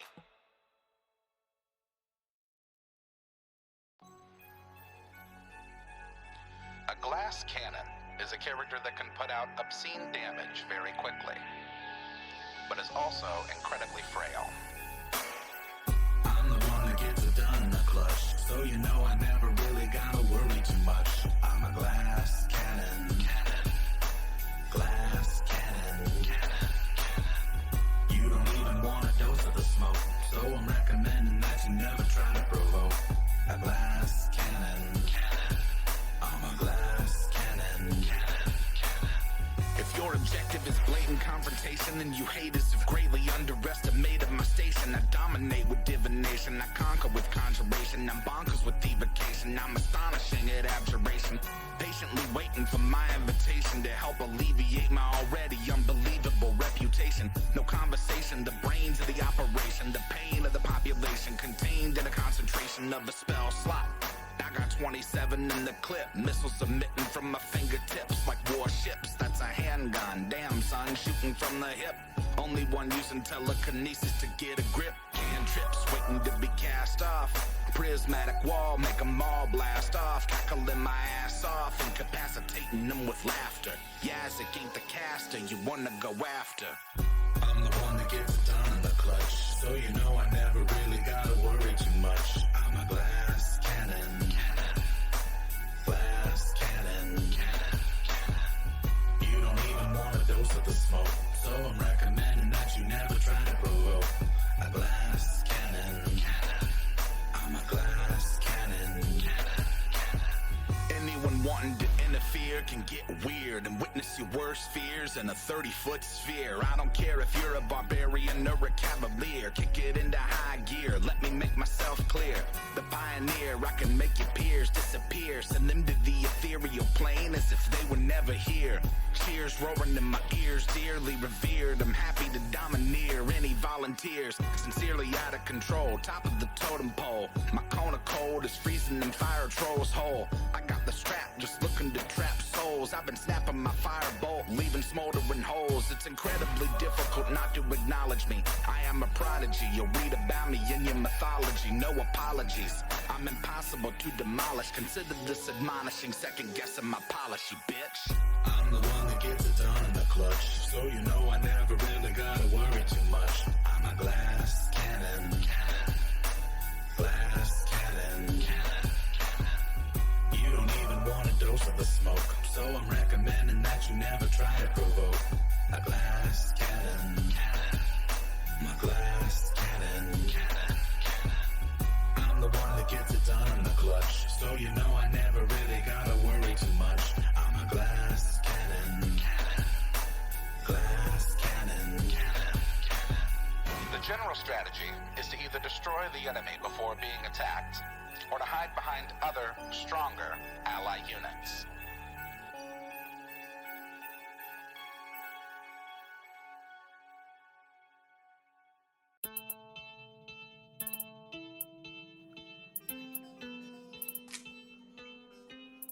Welcome back, everybody. Thank you so much for joining us after our short intermission. When we last left off, our group of intrepid adventurers had just stumbled upon the remains of an extremely large broken egg, about the size of a house with foot-thick walls. Very intriguing. The evidence seems to point that this egg came from somewhere deep under the water. However, there was no tracks of anything leading away from it. The plot thickens. So, you've decided to head southeast a little bit back into the forest proper and then curve back up to the northeast. Is that correct? Yes. Fantastic. So as you are walking down, you see the forest line. It's not far from the beach. You're able to get there within short order. Into the forest you trek. You can hear water, because at this point there's rivers just about everywhere in this place. And you're walking through the foliage, and please give me survival checks just to make sure that you're going northeast properly, unless one of you has no direction as a spell. I do not. So survival? Mhm. That's not her worst.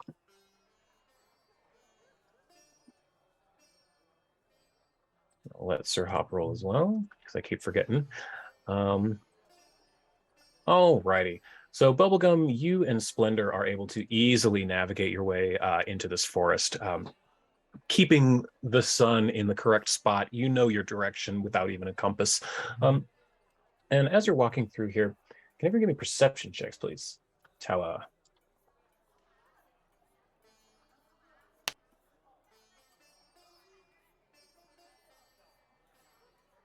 All right.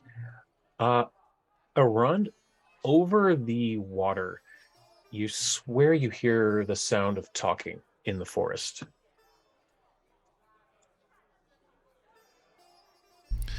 Hey, hold on. I hear somebody. Can I discern language or anything, or? Sure. Give me a society check in the tower. I mean, of course, if I can speak it out. If not, then I wouldn't be able to tell, I suppose. Yeah, they seem to be speaking common. It's several voices though. As you're listening in, you hear men, women. You hear people who sound like they might be young. You're not entirely sure. Lots of many voices. A lot of people. That's so. Well, I mean, I still, as long as we still keep stealthy with me, you guys just stay close, and maybe we can get a little bit nearer to them and try to listen a little bit more. I don't know if I can't hear anything really, but you say that you can hear things, so. Or shoot first and ask questions later. No. Let's not We do don't that, know. maybe. It could be someone as nice as our temple guest. We don't know. I did hear children, so that would be the first target. All right. Are you doing your quiet allies? I'll kill you dead. We'll both kill you dead. We're short, but we're not afraid. Oh yeah. It might just be, You don't even know all my secrets. So are you going to be sneaking to try and get a better look at what is behind? if we can. Okay. So then in that case, if you're doing the quiet allies thing, only Iroran needs to roll. So please throw me a stealth check in the tower.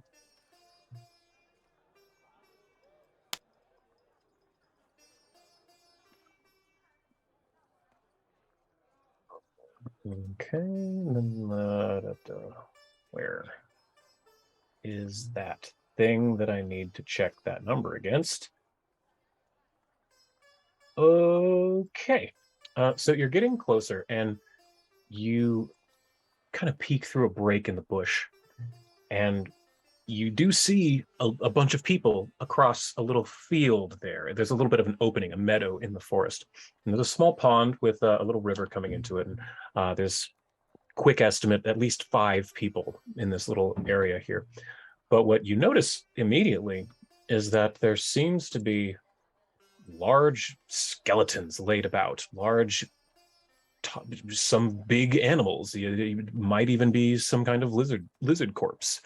You weren't sure, but this is what you see in front of you. The bones of several large animals in a clearing and several people over by a tent just talking to each other. They don't seem to have noticed you.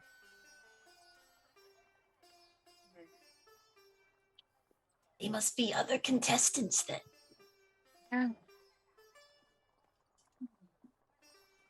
Aranda, you might be muted if you're talking. Okay. Oh yeah. Watch it go up. Watch.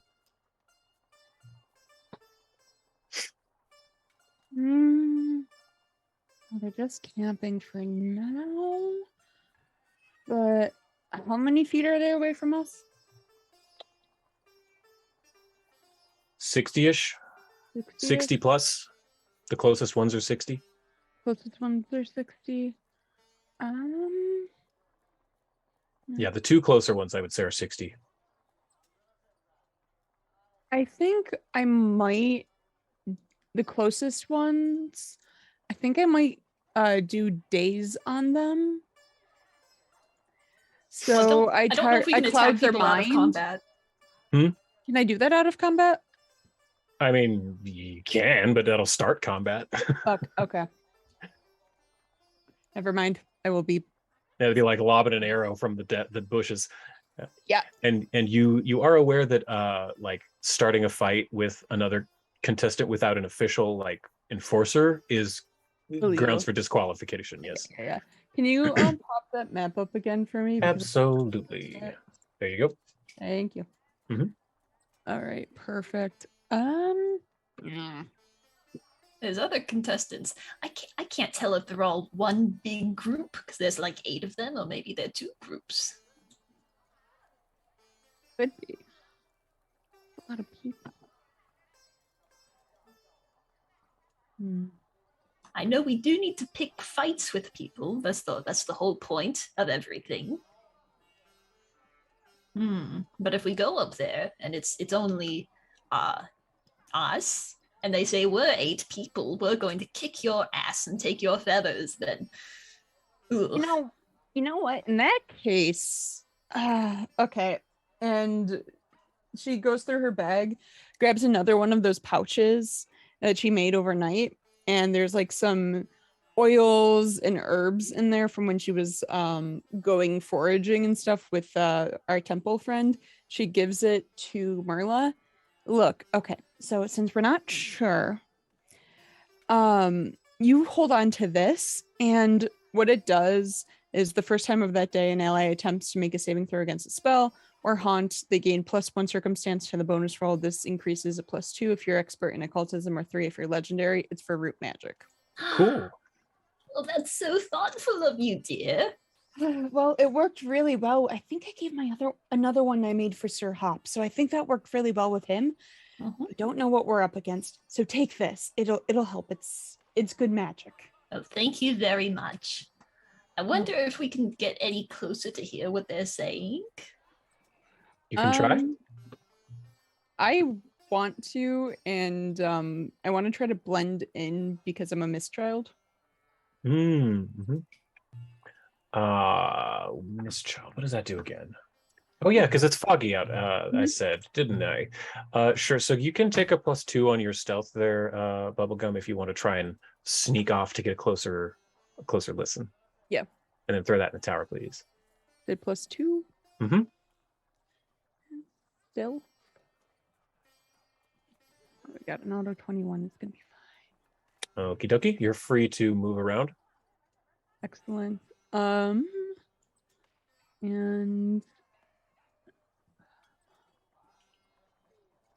kind of want to like hide within the bones of what I don't know is definitely a Triceratops, and just kind of like figure it out, and Splendor will follow along.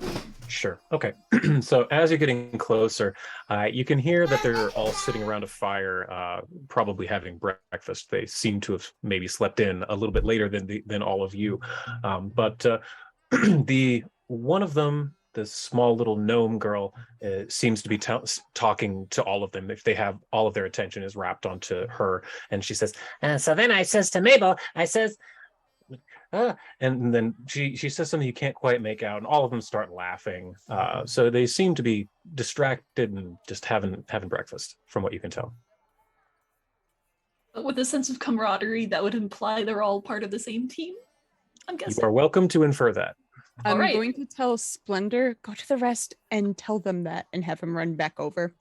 Yes, Mom. So Splendor comes over and tells you that what I just said, that they seem to be having breakfast. One of them's telling a story and the rest were laughing at it. And I wave for Splendor to come back. He does so.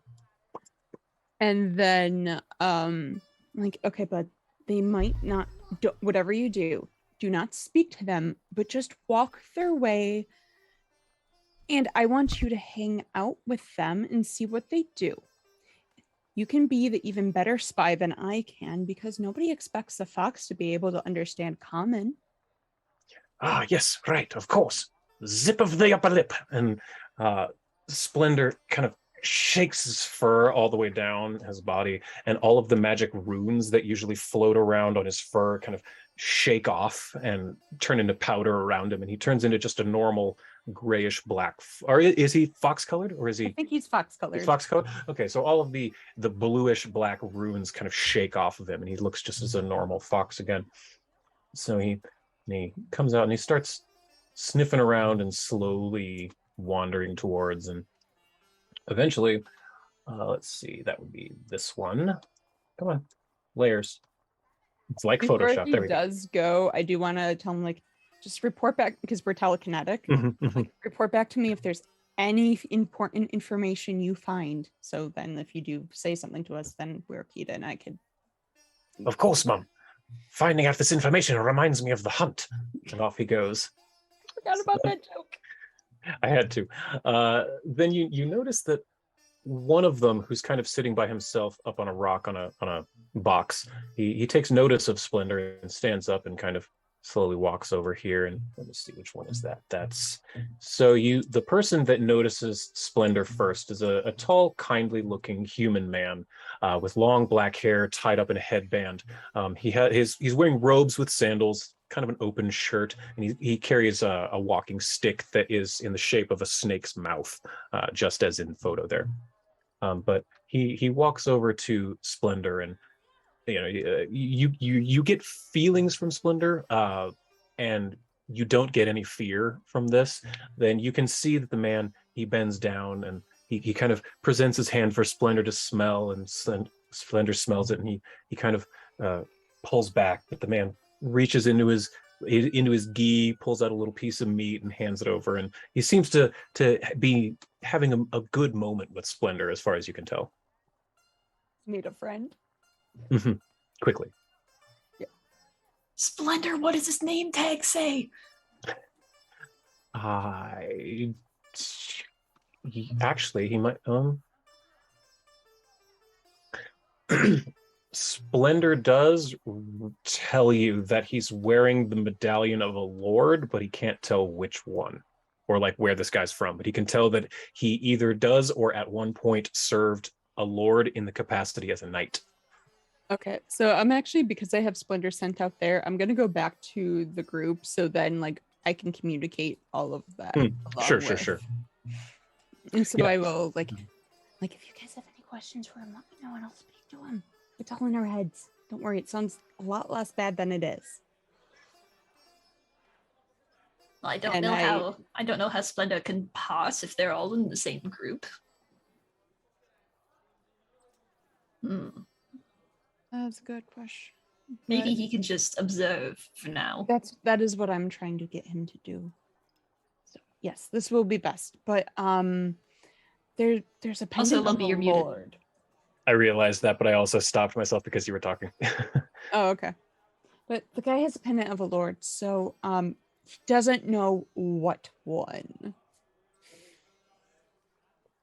So I guess As you're talking, you notice that there was a huge person sitting on a bone over here, and he kind of slowly lumbers over to the man, and he immediately heavily flops on the ground in a cross-legged position.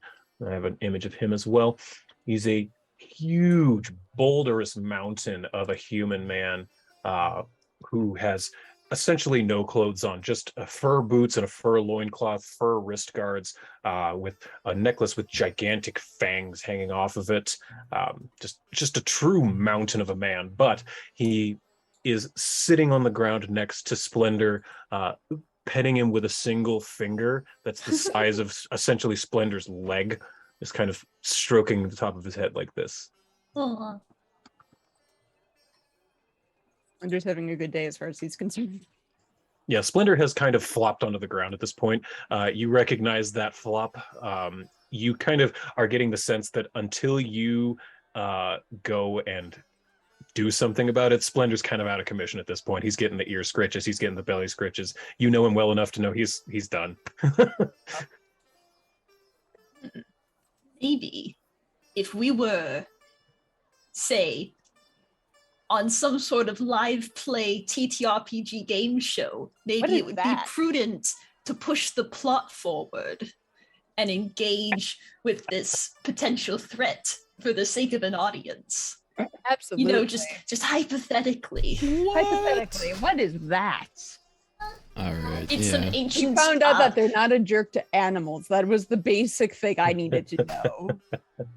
I'm just imparting some ancient forest druid wisdom.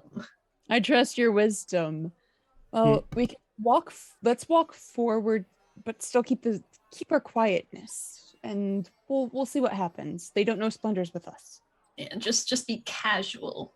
Be Yeah. cool, even. Exactly. We're cute. We're little. They'll never expect us. I'm just an old lady. Exactly. So you slowly walking out of the brush. Yeah. Okay. So you kind of make yourself known walking out, and one of them does happen to notice you after a moment. He looks up and says, "What ho!" And who goes there? And he is let's see, which one is that? It's that one, this guy. You see a tall, bald-headed human man with a huge mustache and big tattoos on his chest, one of a tiger leaping up at a dragon that's coming down. He's bare-chested with gi pants and a big belt on, large scar, a gaseous scar across the top of his head. But he stood up, not in an extremely threatening manner, but in a, like, he's trying to figure out what's going on, see if there's danger type manner. What ho? Who goes there? Hello there, dearie. We are Hops Heroic. After our dashing Sir Hop, we're his most heroic friends. Ah, I see. You must be more contestants for the tournament, yes? Yes, Yeah. very astute of you. Well, welcome. We are just sitting down to our breakfast. Please come. Finest. Yes, come. Let us introduce ourselves. And so all of them kind of stand up at this point. I'm just going to go one at a time. The original one who first started petting Splendor, the tall man with the stick, he stands up and he introduces himself and he says, "My name is Numoriz. We are Galarian's finest." And he points over to the huge the boulder of a man who looks up, who puts his fist in his hand, and he bows deeply and says, "Brartok, or Brartork, nice to meet you." The bald-headed man, he puts his hands behind his back, just gives us a little bit of a nod and says, "Paunimo." And then you see a small, let's see, where is she? That one. You see a small gnome girl stand up on a rock. She's the one who was telling the story originally. She wears kind of little furs and a small skirt with billowy pants. Her fists have gloves with spikes on the end. She's blonde, pointy ears, and she stands up and says, "I am Rajna." And let's see, Rajna. And who's there? We go. One walks out from behind the tent. A tall humanoid-looking woman. Actually, Iran, you recognize her almost immediately. This is a sylph woman. She has very blue skin. And she is wearing very billowy monk-looking garb. She comes to you and she strikes a martial arts pose and she says, "Kran Kis." Then there are two who stand up together. They walk forward together, and you notice that they're both furbolgs, and they actually do resemble each other quite a lot. And the woman of them speaks up and says, "I am Han Quinn. This is my twin June Quinn. We are the Quinn twins of Galarian's finest." They both have white hair. Han has a long, chunky braid that hangs down to the back of her knees. Both of them wield bow staffs and have very ornate decorations and colors to their outfits. And finally, you see a somewhat not old halfling, but a older than the rest of these, and she comes out from behind near the little pond, and she's heavily tattooed, top of her shoulders to the bottom of her feet. Her hair is tied back with a pipe, and she bows to you all deeply and says, "Ming Yu, nice to meet your acquaintance. We are Galarian's finest. Who are you?" Hops Heroic, or I believe yes, Hops Heroic. It's a new thing. But after our lovely Sir Hop, our froggy friend, he's very. Sir Hop, come meet our new guests. You'll love them. Where did I put him? Oh, there he is. What ho! Ah, new friends! Always good to meet someone else. Oh, yes, good to meet you. And Sir Hop is he's introducing himself as Sir Hop of Lily Pond and to all of Charisma them. bomb. Huh? I said, oh, the charisma bomb. Yeah, the charisma bomb, exactly. So, yeah, you're getting to know each other, and yeah, you do notice that there is 8 of them, which is a little different. So, have you seen? Okay, you know of the contenders. We don't. Are you contenders, or are you just more people of this land? Yes, we and Brartork comes up to you, the huge man. He says, "Yes, we are.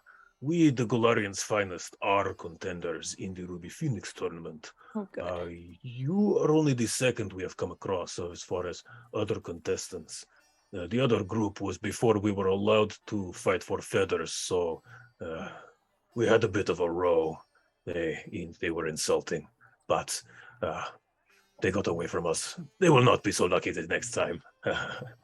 We've run into a couple, but there's one in particular. There's like a rat folk with their type of group. And their little goblin friend. Oh my god, the Swordbreaker. Yes. So you too have heard of the Lightbringers. The Lightbringers. That's their name. Oh my god, That's it was their light name. something. Yes. They are bastards. They fight dirty. You need to be on your eyes for them. Is this the term, on your eyes? And he looks back to the rest of them. On your toes. That does not make sense. You look with your eye.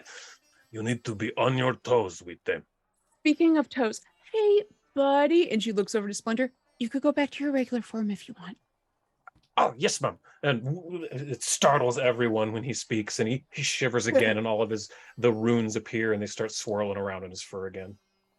Okay, so he was just doing our lookout, and once when you gave him food, he kind of went into like this state, and you scratched him, and he loves a good scratch, so we knew you were safe. Oh, yes. Who's rude to animals such as him? Look at him. That's Splendor. We did Splendiferous notice that rune. one of the Lightbringers, they did kill a bird on the way out. Did not even take it for food. We ate it, of course, but to kill for nothing. And he spits on the ground. You see, they threatened the life of a child. So we have a bit of a personal grudge with them. We've actually been looking for them. That child is the sweetest child we have met. Only child, but a very good one. You are also looking for Lightbringers, yes? Yes. It will be nice to take them out of competition. I think that Hop's heroic and Galarian's finest we will get along fine. Excellent. The Lightbringers went to the north, and mostly north, but off to the east a little. If you're looking for them, head north. Past the mountain, we think. They had enough supply for a long trek. Now, perhaps to business, yes? You are here for one thing. Same thing as us. And he kind of crosses his arms, he bulks himself up. It's clear that the pleasantries are over. Mm-hmm. And he says, "No, it would not be fair to have all of Galarian's finest trounce you as we are. We are fair folk. We will let you discuss. We challenge you to a duel for feather tokens. You will decide which amongst us you will fight. You may choose 4. And then he sits down on his bone. Ooh, I love this. That's very kind of you. I was worried that all 8 of you were just going to curb stomp us. You are lucky we are not the Lightbringers, yes. Fair fight is fair fight. Fair fight is only fight. And give me a religion check, anyone who wants to in the tower. I do.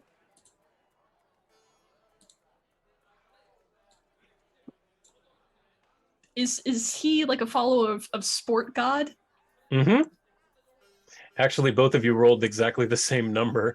So both of you immediately recognize that as he says, fair fight is only fight, you both immediately recognize this guy is a follower of Kyrgyz, the god of sportsmanship and honorable combat and honorable competition. There is no way this guy's going to cheat. Like, if you get into a fight with him, he's going to beat your ass, but like, this guy's not going to cheat. But he did head back to his bone over there. Wow. All of you are so beautiful and talented. I could already tell this is going to be a great fight. And you can see the sparkles just like starting to come from her eyes. We haven't had much chance to fight people here yet, but we are excited to cut our teeth, says Rashna. Gang, Which out of of them do you character. think we could take out? Yeah, I was about to say out of character. Who do you want to fight? Yeah, you're welcome to like have an aside and like have a regular conversation. You don't need to be all whispery. It's fine. Yeah. We're assuming you kind of we'll- went off. We'll discuss. We'll group up and then we'll come back and let you know. Of course, you may take your time. Okay. We will be here. We need to finish our breakfast. It is most important meal of the time. Yes. Is this the most important meal of the day? Of the day. So I guess we can group up around here. Well, that big guy, that boulder, man. He's gonna trounce us, but he's fighting fair because he's that kind of guy. So that would be fun for a fair fight, but we don't know the rest of them enough. True. You did pick up that at least one of them is kind to foxes. The Which one? the Namaris? Lord. Yeah, the Lord knight. one. Yeah. At the very least, you know that about him. He's kind to animals. He is. So we have the kind of animals one, who has a token of the Lord of some form. Didn't get a closer look on him. I should have taken a look. Apologize for stepping away if you're trying to get my You're attention. good. You're good. No, you're good. Small ones.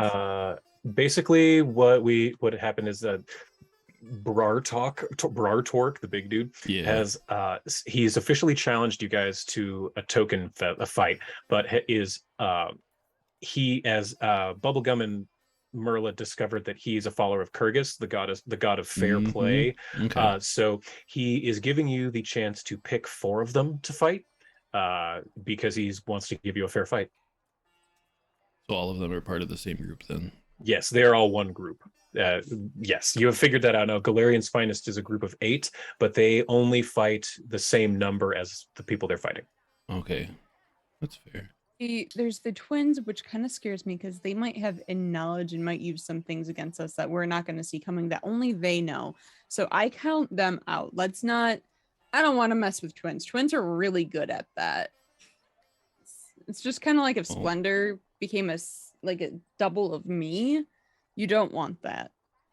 Well, I know who's caught my eye. Yeah? The Sylph. Okay. She's pretty. Hello. Ooh. What? What about that monk fellow with the nice mustache? Which monk fellow? I think they're all monk fellows. Oh, that is true. The one with the really nice mustache. And he has an Barnabas. intense look in his eye. He seems fun. Seems like he can tear a phone book in half. I want to see him tear a phone book in half. He is the kind of guy who lifts triangular weights and rides on a penny farthing. And blows an old school water bottle up with his lungs. Yes. Yes. So I think we should choose him. He seems fun. I want a fun fight. If we're gonna lose, I want a fun fight that is fair. Well, we're not going to lose. We are I not won't going to allow lose. it. We are definitely not going to allow that. Yes. So I say dibs on the mustache man. you want the beautiful blue lady. Marla, is there anyone you wish to engage with?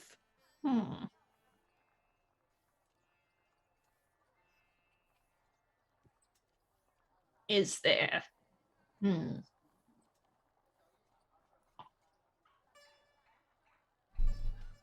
I could probably play bridge with the other halfling lady. She seems nice. Ming Yu, okay. That'd be an excellent form of friendship in the future. Mm-hmm. Yeah, they seem nice. They're not dangerous. Yeah. And, you know, it's either the gnome person that is my kind or the friend of foxes. It'd be a real shame when I have to shoot them. Or you could just pick one of the twins. True. You guys, Ooh. your assumption is they have an advantage together. Maybe one of them, I'm not saying they are, I'm saying maybe one of them has a disadvantage without the other. One would assume. I mean, maybe they I'm probably work lying. very well together. Yeah, one would think. Let's see, the bearded one or the one with all the bangles?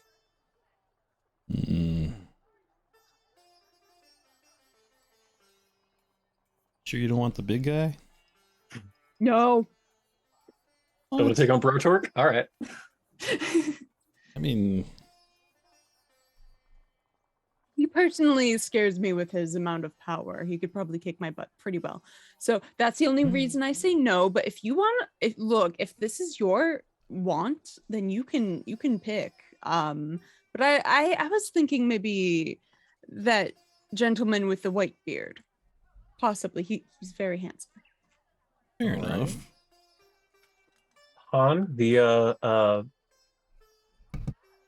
what are they? Furbolg. Han the Furbolg? Yes. All right. They're both Great. hot. They are, aren't they? I'm happy with the art. The only one of these arts that is actually from the AP is Brartork. All the other ones just had generic like token. I was like, what the hell? You're gonna give me names for all and like descriptions for all 8 of these characters, but only one image? What the hell? So Seems weird. You'd think it's with an AP very they'd weird. give you interesting characters, Yeah, especially in something that's like a combat-based thing. Like, I don't know. They gave specific me teams. Yeah. Yeah, I got 1 out of 8 pictures of these characters. So let me see here. Boop, boop, boop, boop. And I'm going to go ahead and go Han, Ming Yu, and then Panemo, and which one? Krankets. There we go. All right. So I have replaced because before they were just images, I have now placed those 4 tokens on the map. So at this point, if those are your decisions, let's see, what time is it? 1:30. What time do we normally stop? Or an hour and a half. Oh, an hour and a half from now. Cool. All right. So yeah, let's just go ahead and get this done then. So we have the time. So yeah, if you have Very well. You have chosen your your fighters. Now, we need to call Enforcer, yes? Because it needs to be witnessed directly on the Enforcer. Yeah, we need this official. Yes. Rajna, come. and the small gnome Rajna jumps down and runs over into the middle. And she looks to all of you. Which one of you has the Phoenix medallion? It's Bubblegum, right? I believe so. Hold on, let me Yeah, because I know Hop has the feathers themselves. Mm-hmm. But I think you're wearing the bling. Yeah, I'm wearing the bling. yeah. I have the Okay. Phoenix necklace. Yeah. So And one feather. all right. So yeah, Rajna comes forward and looks to you and says, "Come forward. We need to call Enforcer." So she holds up her medallion and says, "Hold out. We have official challenge for the Ruby Phoenix tournament. We are calling Enforcer." And as she says that, both of them start to glow red and they start to kind of vibrate in your hand. And near you, let me find it. I know. There we go. So as they start to vibrate and glow red in between you two, in between you and Rajna.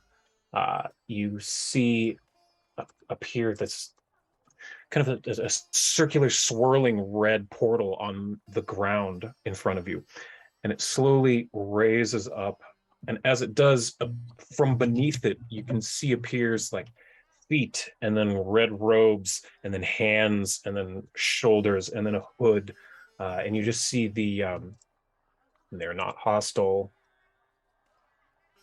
What you see is a floating specter of smoke inside of a red cloak. It has glowing yellow eyes. It just doesn't even seem to have physical feet. It's mostly made out of smoke, and it's smoke and shadow, and it looks to you and says, Competition has begun. None of you may participate. pointing towards the other four. You begin. And then it moves. And it moves to here, which actually frightens away Nemri's a little bit. He kind of hustles down off of there. And then Rajna gets out of the way over here. Brartork also kind of gets out of the way and sits down on this. Or actually, he's going to move and sit on this box. And then she's going to sit on this stone. So they're going to be kind of out of your way. So now please roll initiative. I keep doing it in the Boy. I did it in the tower again. That's okay. You got a 28. Let's go! Hey! Ooh, damn. Look at that. Carla is ready to fucking murder. Yeah, she is. Oh, fuck. I forgot to add my +2 to that. Okay, so it's a 25. I can give you that. And then Sir Hop. Oh, wait, where is Sir Hop gets this. Okay, so let's say we can position yourselves where you want to start. So you can, all of you can go ahead and give yourselves a starting position. And I will do the same.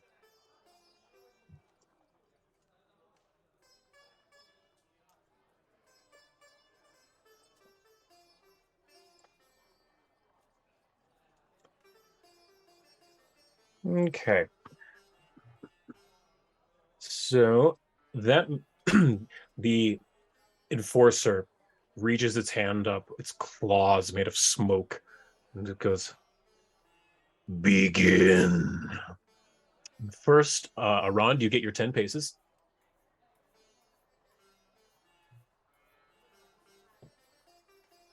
Use this 3-horn thing as a cover.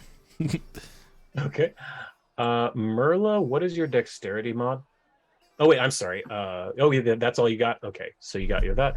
Merla, what's your dexterity mod? +4. Roll a d20, please. Public. All right.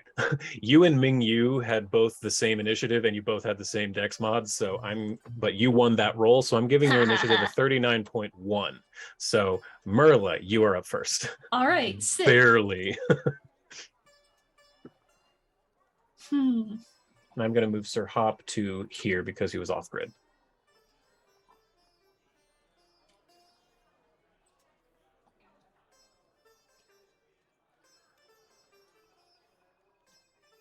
Sorry, I'm just checking something. No, you're good.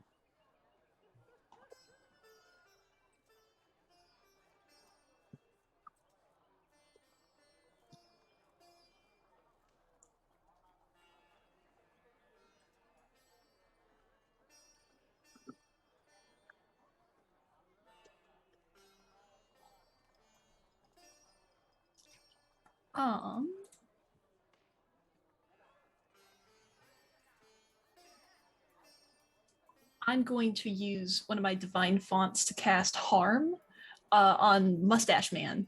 All right, go for it. Well, you're Yeah. 2 action harms. Yes. Perfect. So go ahead and target him and make him make that save. You Ponimo. Ooh, he critically saved. Nat 20. So you were too distracted by. I mean, he's pretty muscly, Merla. It's been a while since you've seen a hunk of man like that. And then you're harmed. You're distracted for just a moment, and the harm kind of fizzles. Mm-hmm. But you still have an action. The light of the sun, it reflected off of his shimmering muscles. Oh no, my spell failed. He's too oily. Why does he need so much oil? Is he making pasta? Gross. I've got one action left. So I'm going to tactically retreat. So they have to waste their actions getting closer to me. Perfect. 5, 10, 15, 20, 25, 30. This is a tactical retreat, and then I end my turn. You don't have to announce it. All right. So that is the end of Merla's turn. It is Ming Yu, the other halfling. She takes a breath, gets down into a deep stance, coiling her body tight like a spring, and she jumps. And as she jumps through the air, she does a flying kick, allowing her to travel 30 feet and hitting anyone in her path. So 5, 10, 15, 20, 25, 30, allowing her to kick both Sir Hop and Bubblegum. And it does not increase her multiple attack penalty until after she hits. So let's see, does she up to 3 strikes? So she is, with her large bow staff, flying through the air, smack onto Sir Hop, and then a kick over to Bubblegum. So Sir Hop, ooh, that was he deflected it off her shield, but she still got the jump off and manages to get over to Bubblegum. That's a hit. Okay, good. Good, actually, because I'm going to use my reaction of Blood Vendetta since she drew blood on me. Oh, she did. Yeah, she kicked you right in the jaw, dealing 16 damage. But yes, you are more than welcome to cast Blood Vendetta against Ming Yu. Absolutely going to. Okay, so make her make that save. I think it's a will save, right? I believe so. Let me target Let's see, her. Blood Vendetta. Yeah, it's a will save, DC 31. So click the little picture of the D20 next to it. Or is she your target? Yep, I just made her my target. No, I think you might have untargeted her. Oh, wait, hold on. Then what do I do? Control click on, or click your character and then control click her. That? There you go. Yep, Okay. now she's your target. There it goes. That's a regular failure. Cool. So she's going to take 2d6 persistent bleed. So I need to put that on her. So at the end of her turn, which is going to be here in a second, she'll take 2d6 damage. So one moment. Purse, 2d6 bleed. All right. So then that's actually also the end of her turn because that was a 3-action ability. And you used your reaction. So there's her bleed damage. She takes 9 bleed damage as she kicks you with the jaw. You react with your magic, and she just has wounds start to open up on hers as she lands next to you. Then it is this one's turn. Okay. Got it. All right. So this one's going to run in between her allies, 5, 10, 15, 20, 25, 30 to here to flank with Ponimo and make Sir Hop flat-footed. Then is going to use a flurry of blows to attack twice with their fists. That's a miss. And the second one, definitely a hit. What do y'all think? A regular hit, would Sir Hop use his reaction to block and take less damage on this one? Yeah. Yeah. Okay. So I'm going to subtract 13 from the damage of this, just so I don't have to fix it later. So attack on Sir Hop. All right. So did oh wait, no, 6. That's 6. That's not. Oh, I see. Yeah, it does. 6 damage gets through. So move, attack, or flurry of blows. Then it gets. Then it's going to use its third action for knockdown to knock him prone. That's the end of the Sylph's turn. Krankiss. Splendor, you should be on Bubblegum's initiative, 27.5. There we go. So Krankiss, Panimo's up. He sees his opportunity here and is going to just lay into Sir Hop here. And is going to use Palm Flurry. He's going to use all 3 actions to Palm Flurry at the prone and flanked Sir Hop. So, let's see. Sir Hop gets a reflex save of... Let's see if he can make it. He fails, but just a regular fail. So he's going to take 3d8 bludgeoning damage. Fantastic. Skadunk. All right, all of that gets through. That's the end of Panimo's turn. Han is now up. Goodness, they're all going right in a row, aren't they?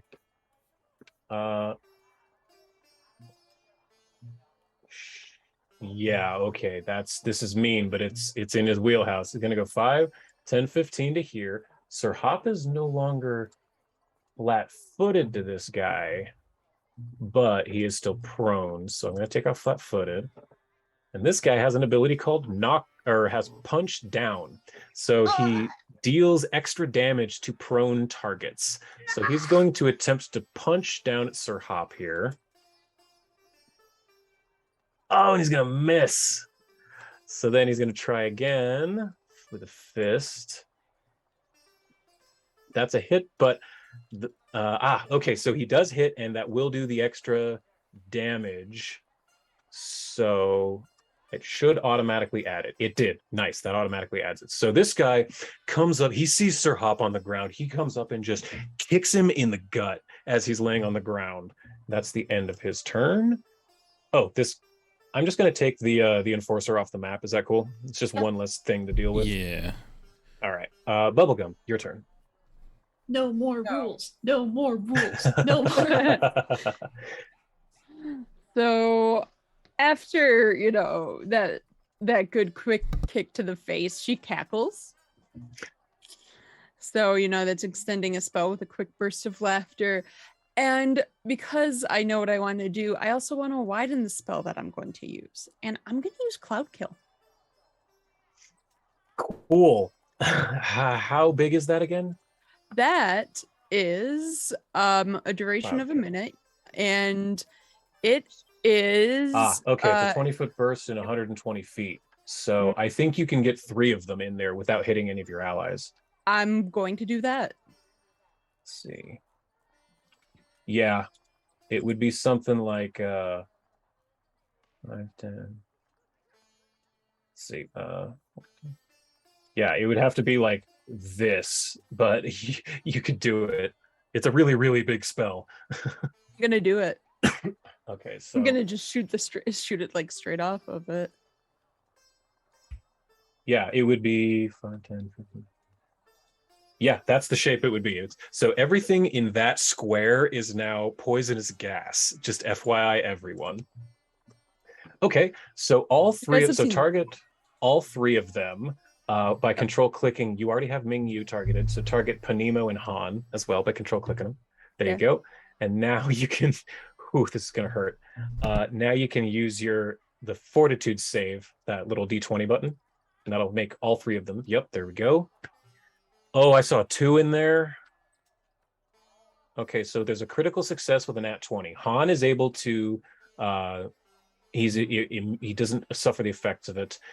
Panimo fails, and Ming Yu takes half damage. So I'm going to just unselect Han since he takes no damage from a crit success. So go ahead and roll damage now. Oh, that was a lot of dice. Look at that. So they start coughing and choking as this noxious gas just starts billowing inside this area. And that's a 3-action cast, so that's the end of your turn. Splendor gets 1 action if you want him to like move or something. I'll have him move just like a little bit behind. Cool.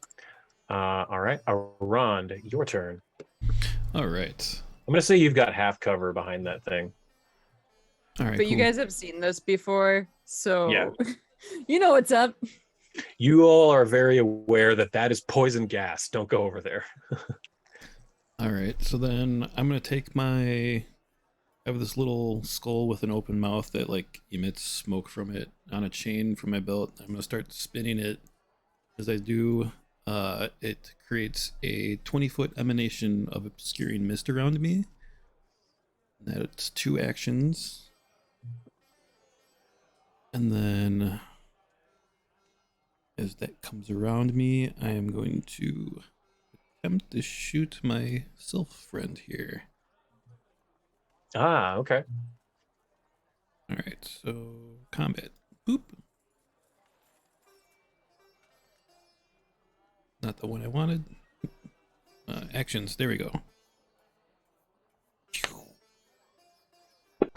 There it goes. Oh no! You have a hero point. Yeah, let's do that.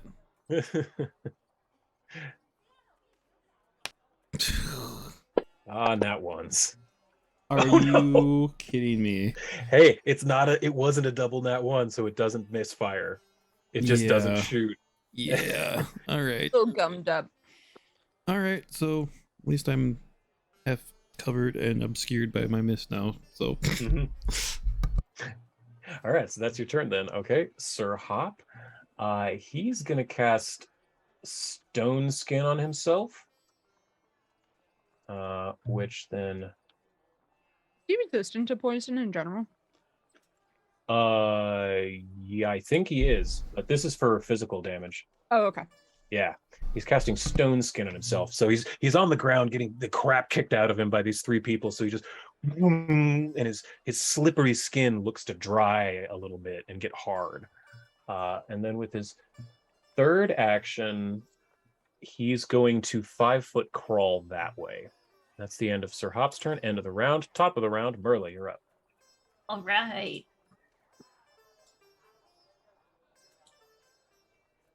I'm gonna try another spell. I'm going to try Enervation. On whom? On Mingyu. Mingyu. All right.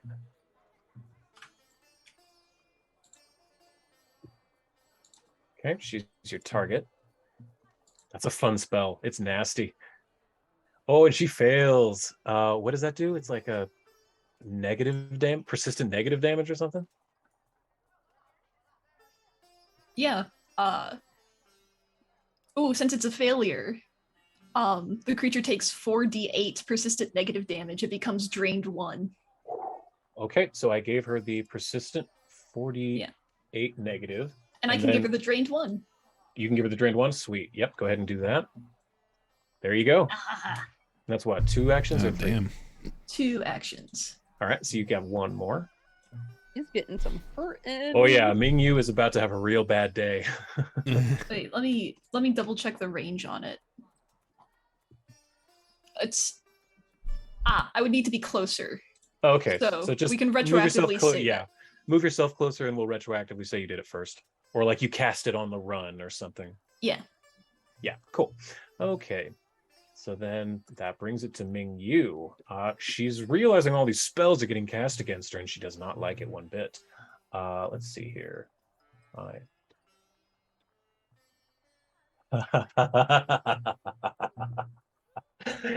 She's going to use all 3 actions to use Flying Kick again.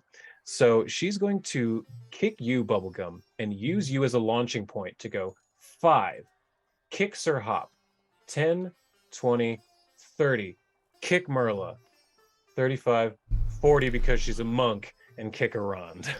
So she's going to kick all 4 of you. Would the smoke in the 20-foot area around me affect that at all, or? That would give you concealed, so let's make sure you have concealed first. You don't. Let me give it to you. Would that you are affect Sir correct. Hop and Merla since they're within 20 feet of me too? And 5, Krinkus? 10, 15, 20, 5, 10, 15, 20. Yep. So concealed to Sir Hop, concealed to Merla, and you are correct. Also, Krinkus. Yeah. Concealed to Krinkus. There you go.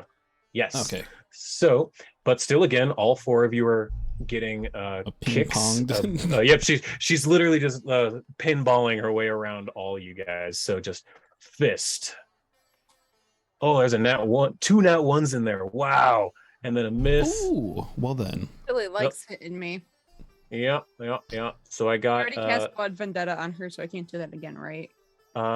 Did you had a turn since you did that, right? Yes. So your reaction reset. So yeah, you could do it again. Oh, I'm gonna do that again. So let's see. Arand and Bubblegum got hit. So Mingyu, I'm gonna unselect Merla and Sir Hop. Here's some damage. Ooh, 2 5s, 2 6s. I like that. So yes, let's see. Arand, you take 21 damage, and Bubblegum, you take 19. As this little pinball just bang, bang. Again, she jumps off of Sir Hop's shield, not really making contact. Merla, you just sort of sidestep a little bit, and she hits the ground and bounces off and goes and hits Arand. Ooh, I didn't mean to target Sir Hop. Oh no. Oh, that's okay. Let's see. That's okay. Nothing happened to Sir Hop. Just untarget him. You said she made some critical failure attacks? No, she just she hit you and she hit Bubblegum, but missed Sir Hop and Merla. That is the end of Mingyu's turn, though. Oh, she's going to take so much damage. So Mingyu takes 10 negative damage from Innervation and then 4 bleed damage. Fails both of them, so she will continue to take those next round. Oh, all right. Well, I do have What's up? Gunslinger ability. That if an enemy crit fails on an attack roll within my first range increment, I get to shoot them. Oh shit! Then yes, she did critically fail. Let's see, against Merla and against Sir Hop. Actually, she rolled a nat 1 on both. Okay. Actually, shoot, I have to reload. So I guess instead of firing, I would just use that to reload if you allow that. Yeah, sure, that's fine. Okay. So yeah, you're now reloaded. Okay, cool. Cool. Yeah, I'm fine with that. Okay, so Krankis is up now, huh? Seeing her opportunity. Okay, she's going to run 5, 10, 15, 20, 25 to here to flank and give you flat-footed there around. So you are not fascinated. Not fascinated. Get rid of that. That is incorrect. There we go. So yeah, comes down to there. Then she's going to Flurry of Blows you. So you have 2 unarmed attacks coming in at you. That's a critical. So let's go ahead and get that out of the way. And then I think Flurry. Let's see. Then yeah, this. Okay, so the second one is at the first penalty. Still definitely going to be a hit. Okay, so that was that. With her third action, she's going to use Knockdown. So you are now prone. Oof, all right. Bam, that's her whole turn. So Honimo, let's see, really wants to get out of this poison. Oh, real quick, the poison gas, do they make the save at the beginning of their turn or at the end if they stay in it, Bubblegum? Because if they take it at the beginning of their turn, then Mingyu needs to make a save. Yeah, you conjure poison functions as mist. Except there, you must 10 feet away from each time. You deal 68 damage to each breathing creature that starts its turns in the spell area. So yes, she needs to take some damage too. Okay, so do another 6. Just roll 68 in the chat, and I'll add it to Mingyu. Okay. And I will also add that to Ponimo as well. Unless you want to roll twice, it's your call. I'll either give them the same amount. You have to decide before you roll, though. I'll 68? either give them. Yep. Wait, hold on. That doesn't count. Nope. Yeah. 68. I don't know how that works. Just pick the die up, and then as you're holding it with your left mouse, right click it, and more die will show up. Ooh, that's fun. Yeah. So what do you want to do? Do you want to roll once and give both of them all of them the same damage, or do you want to roll individually for each person? Your call. Cool. So here's for Mingyu. Go ahead and roll your 68. 34. Good lord. Okay, so that's okay. Mingyu is damaged. So now this is Ponimo's turn. So he's starting. So roll another 8d8. Okay, so that's all right. Cool. So now it's his turn, and we'll take care of Han when it's his turn. Ponimo. What is that? No, that's not very useful. So what he's going to do is go 5, 10, 15, 20 to here. He's just going to do, a flurry of blows over to Merla. Well, that's a bad one. He doesn't like the idea of punching an old lady, so he kind of pulled his punch on that first one, but the second one's coming in, and he hits. But let's see if you're okay. He does get through your concealment, so even though you're in this fog, he still gets a punch through. So that's just 1. Okay, does 17 damage to you. And his third action, he's going to knock you prone with knockdown. Do I make a save against it? But then at the end of no, he just uses an action. If he were to, it's just an ability called knockdown. Here, look. Gotcha. If he were to, but he has to hit you first with an ability that has the knockdown trait. So if he'd done like knocking, or if he'd done like palm flurry, that doesn't count. If I wanted to knock you prone without punching you first, I would have to do an athletics check versus your reflex save or something. So that would be it. But since he's just burning the action for knockdown, it's automatic. But that's the end of his turn. Brings it to Han. So Bubblegum, if you want to roll that 8d8 poison damage again.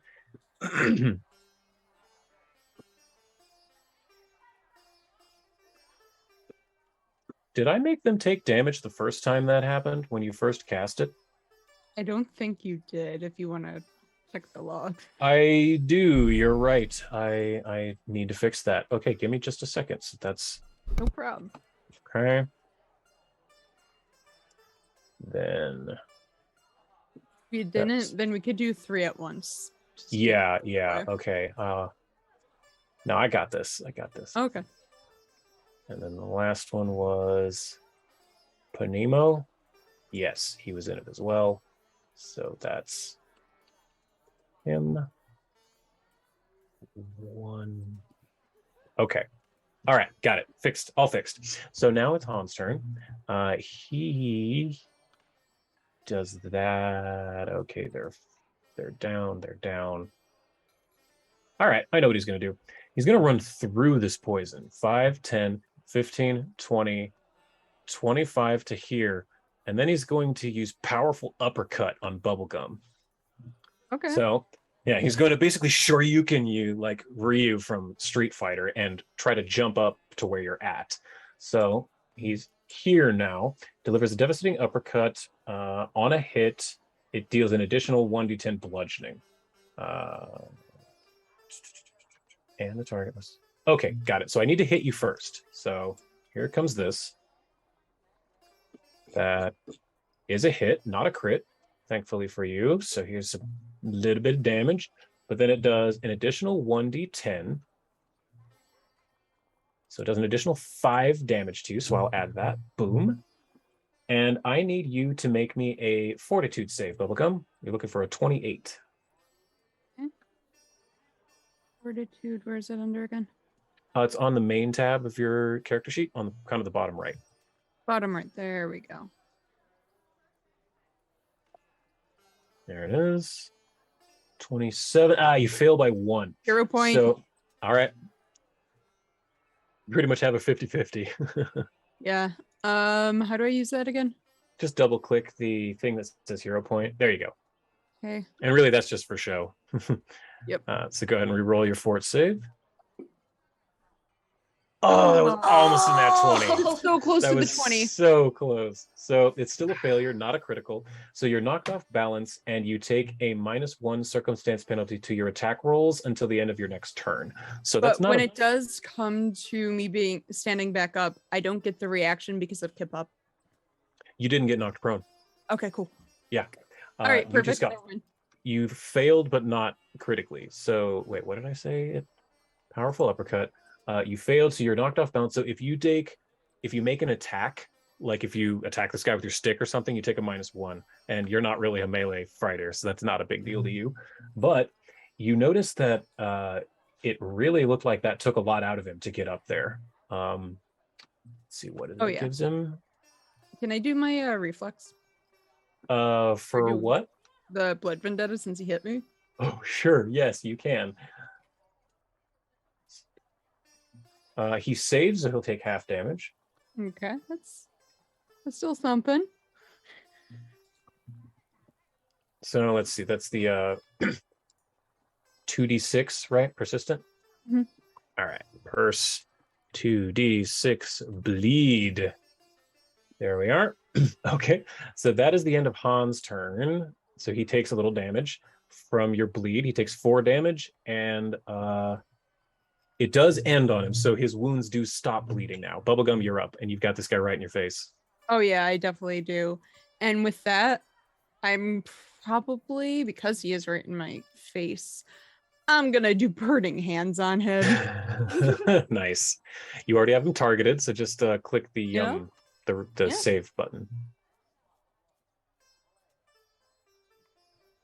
It's a success, but it's still half, so It's okay. And after I do that, that's damage of the 46 fire. Mm-hmm. Ooh. Those are good numbers. 16, yes. Flames shoot out the front of your hands as you engulf this furbolg and fires. I think you still have one more action. And with that, since he is actually up close, I do want to do a discern secrets on him. Just see if I can see anything. Interesting. Okay. Roll me whatever knowledge you want in the tower. Occultism, religion, nature, arcana, whatever you pick your poison. My poison will always be occultism. Okay. You know that this person is a studier of the mystic arts, martial artist, monk, very clearly. Not a traditional spellcaster in the traditional sense like you and Merla, but this person very clearly does have some type of supernatural abilities that come from their martial training. You get the sense that this, and as far as their saves, you get this, you can't really get a bead on which is higher or lower than the others. Kind of getting the sense that this person trains their body as well as their mind equally, as far as their saves are concerned. That's beyond that, they seem like just a physical powerhouse. Good to know. Yeah. Okay, and that's the end of your turn. Splendor can move if you would like. Or attack. He can even attack it. He can. Let's get him a little attack. Let the little buddy attack. All right. You want to roll it, or you want me to do it? Roll what? Actually, I'm going to say he's flanking with you. So I'm going to say that guy's flat-footed. Okay. So are you able to make him roll? Or do you want me to do it? I don't know how to make him roll. All right. I'll get it for you. I've just got it right here. So yeah. It's a miss, but it was pretty close, actually. Aww. Aran, it is your turn, and you are prone and flat-footed, surrounded by these two, by Ming Yu and Krenkris. Yeah, so I guess I'll use kip up, hop up off the ground there. All right, let me get rid of your prone. No more prone.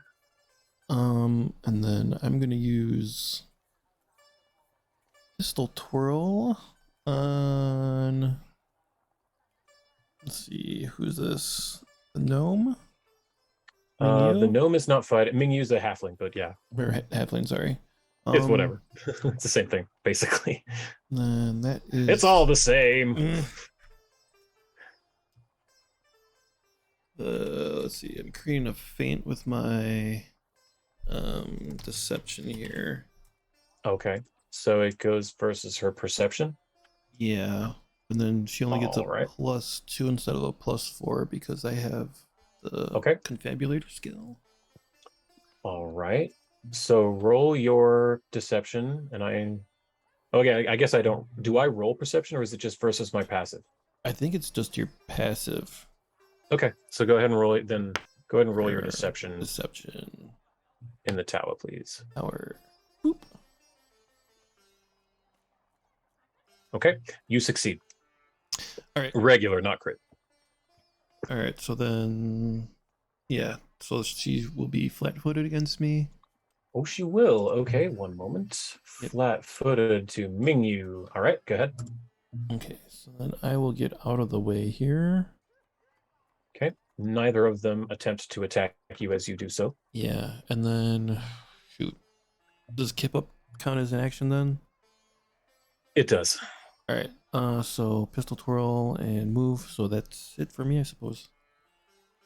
You don't get a shot with pistol twirl?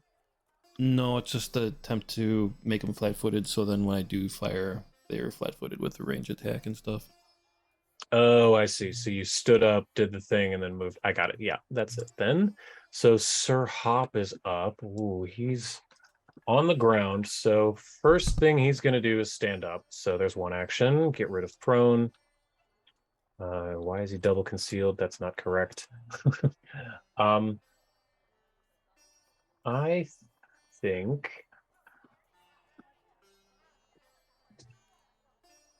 nope, one thing. He's gonna yeah, he's going to cast haste on Iroran. Ooh. All right. Bam. So you are now hasted. And then Sir Hop's going to move to here to make that thing at least flanked with Merla, Paunimo. So he's flat-footed now. That's the end of Sir Hop's turn. Top of the round. Merla, your turn. All right, sick. So if you wanted to, I don't know, get in some kind of battle form, this guy is kind of flat-footed to you. That is true, but But it's your character. Do what you want. yeah, there is one character that we all have kind of been dogpiling. So I'm going to continue that that legacy. Yeah, might as well focus fire on one and work our Focus way fire around. is always smart. Yeah. Focus fire So is smart. I'm going That's to why- use one action to stand up. I'm no longer prone. All right, let me And get rid of that for you. the remaining two actions to cast Rip the Spirit. It's so horrifying. And that's against Mingyu, I assume? Yes, I have her All right. targeted, so she's making the fort save. Save, damage. half damage, not bad. Yeah. The two action version does 10d6 instead of the 5d6. So should I just roll the 5d6 twice? Just roll, but she's taking half damage, right? Yeah. Yeah, just roll it twice or just roll 10d6 in the chat and I'll just cut it in half. True. It's fun to see all those dice. Yeah, isn't that lovely? Oh, that was So- 11, my bad. Oh, that's okay. I'll cut off one of the ones, call it a 38. So half of that is 19. Yeah. Yes. So Mingyu, 19 damage. So that's okay. She's not looking super good. She's got a lot. She's bleeding pretty bad. She's getting bruised and beat up. And that's your whole turn? Yes. All right. It's Mingyu's turn. She's not having a good day. She's no longer flat-footed. I don't know why she was. Oh, right. She was. How long is she flat-footed against you, Iroran? Until I shoot her. Ah, okay. I will leave that. then. Or I make an attack against her. Okay. Seeing that the Paunimo's probably kind of in trouble, she's gonna kind of try and get out of your way. Come to here, makes her hop flat-footed. So that's one action there. Then she's going to try to punch him. Just regular unarmed attack. That's a hit. See if it can get through concealed. Oh, it can't. Because of your smoke stick around. She can't quite make Yeah. purchase on him. Last action is going to be to attempt to hit him with her bow staff, but it's at her minus, so, and she can't use knockdown, and she missed anyway. So, a lot of damage coming to Mingyu. Okay, so she bleeds for 11 damage and takes 23 more negative damage, succeeds against the negative damage, and fails against the bleed. So she will continue to bleed next round, but the negative goes away. She's looking pretty bad. Krankus is up now. She is going to run over to here to you, Iran. Hey. Flurry of blows. Yeah, flurry of blows. Take it easy. It's one hit. Yeah, take it easy. Oh, oops, that should have been 2d6, not 2d8. Let me give you back 19 and then hit What you did I again. say? Sorry, one second. So 9 would be 76. There we go. Okay, sorry. Let me hit you with the correct damage, which is slightly less. There we go. And then flurry of blows. Here's the second from the flurry. That's a hit again. Ooh, just done that. Oh. And then with her third action, she's going to use knockdown, so you are now prone. I see. Pow. End of the and she looks down at you and winks. Why don't you join me down here? Hanimo is up. He is going to use 3 actions to use Palm Flurry. So he's going to deal 1d8 damage to all adjacent creatures. For each additional action, it's 1d8. So I need for both Merla and Sir Hop to make a reflex save. That's what I need. Gotcha. Looking for a DC of 30. So you succeed and Sir Hop critically succeeds. So Sir Hop takes 0 damage. You take half. Oops, not from him. There. 3d8. So, boop. So 15, but cut in half, that's 7. So Merle, you just take, he's just flailing about with fists and feet, and one of the stray palms hits you in the cheek, and you take 7 damage, so you're at 24. That's the end of his turn, because he used all 3 actions. Han is now up, right up there next to you, Bubblegum. What is your fortitude bonus there, Bubblegum? Plus 17. Okay. He is going to attempt a shove check. Plus 17, so I need to hit a 27. So in athletics, 28. He shoves you, and you just barely lose your footing off of this rock and fall into your own poison. So on your turn, you will have to make a save and take poison damage. With his second action, he's going to jump down 5, 10 to here, and take just a kick over at Sir Hop, but he's at a penalty. Actually, no, he's not going to get up close. He's going to stay to here. Ignore that. He's going to stay here and throw his rope dart over at Sir Hop. Oh my. And miss. Rope dart goes wide. End of his turn. Bubblegum, you're up. Please make a save against your own poison. How do I... Just roll a fortitude save. Let me see here. Cloud kill. Oh, I know. Yeah, just roll your fortitude, and then it needs to hit 31. 34. So you save, and you're going to take half damage. So 6d8. Actually, you know what? This will be... Did all of you see those numbers or no? No. It just No? says Okay. 0 damage to Han. Yeah, that was Like you weird. were rolling Yeah, that was or weird. something weird, yeah. Ignore that. Oh, I see what's happening. I'm going to get rid of that. Bubblegum, if you would, please roll 6d8 in the chat. I'm just going to have you roll your own damage. Now's But you the time to saved, so roll it'll be all half. ones. Yeah, right. Now's the time to roll all ones. 37. No, but this cut- is... yeah. But that's 36, so cut in half is 15 plus 3 is 18. So you take 18 damage, so that puts you at 76 wounds. Yeah, you start coughing and hacking as you get kind of a taste of your own medicine. But it's your turn now.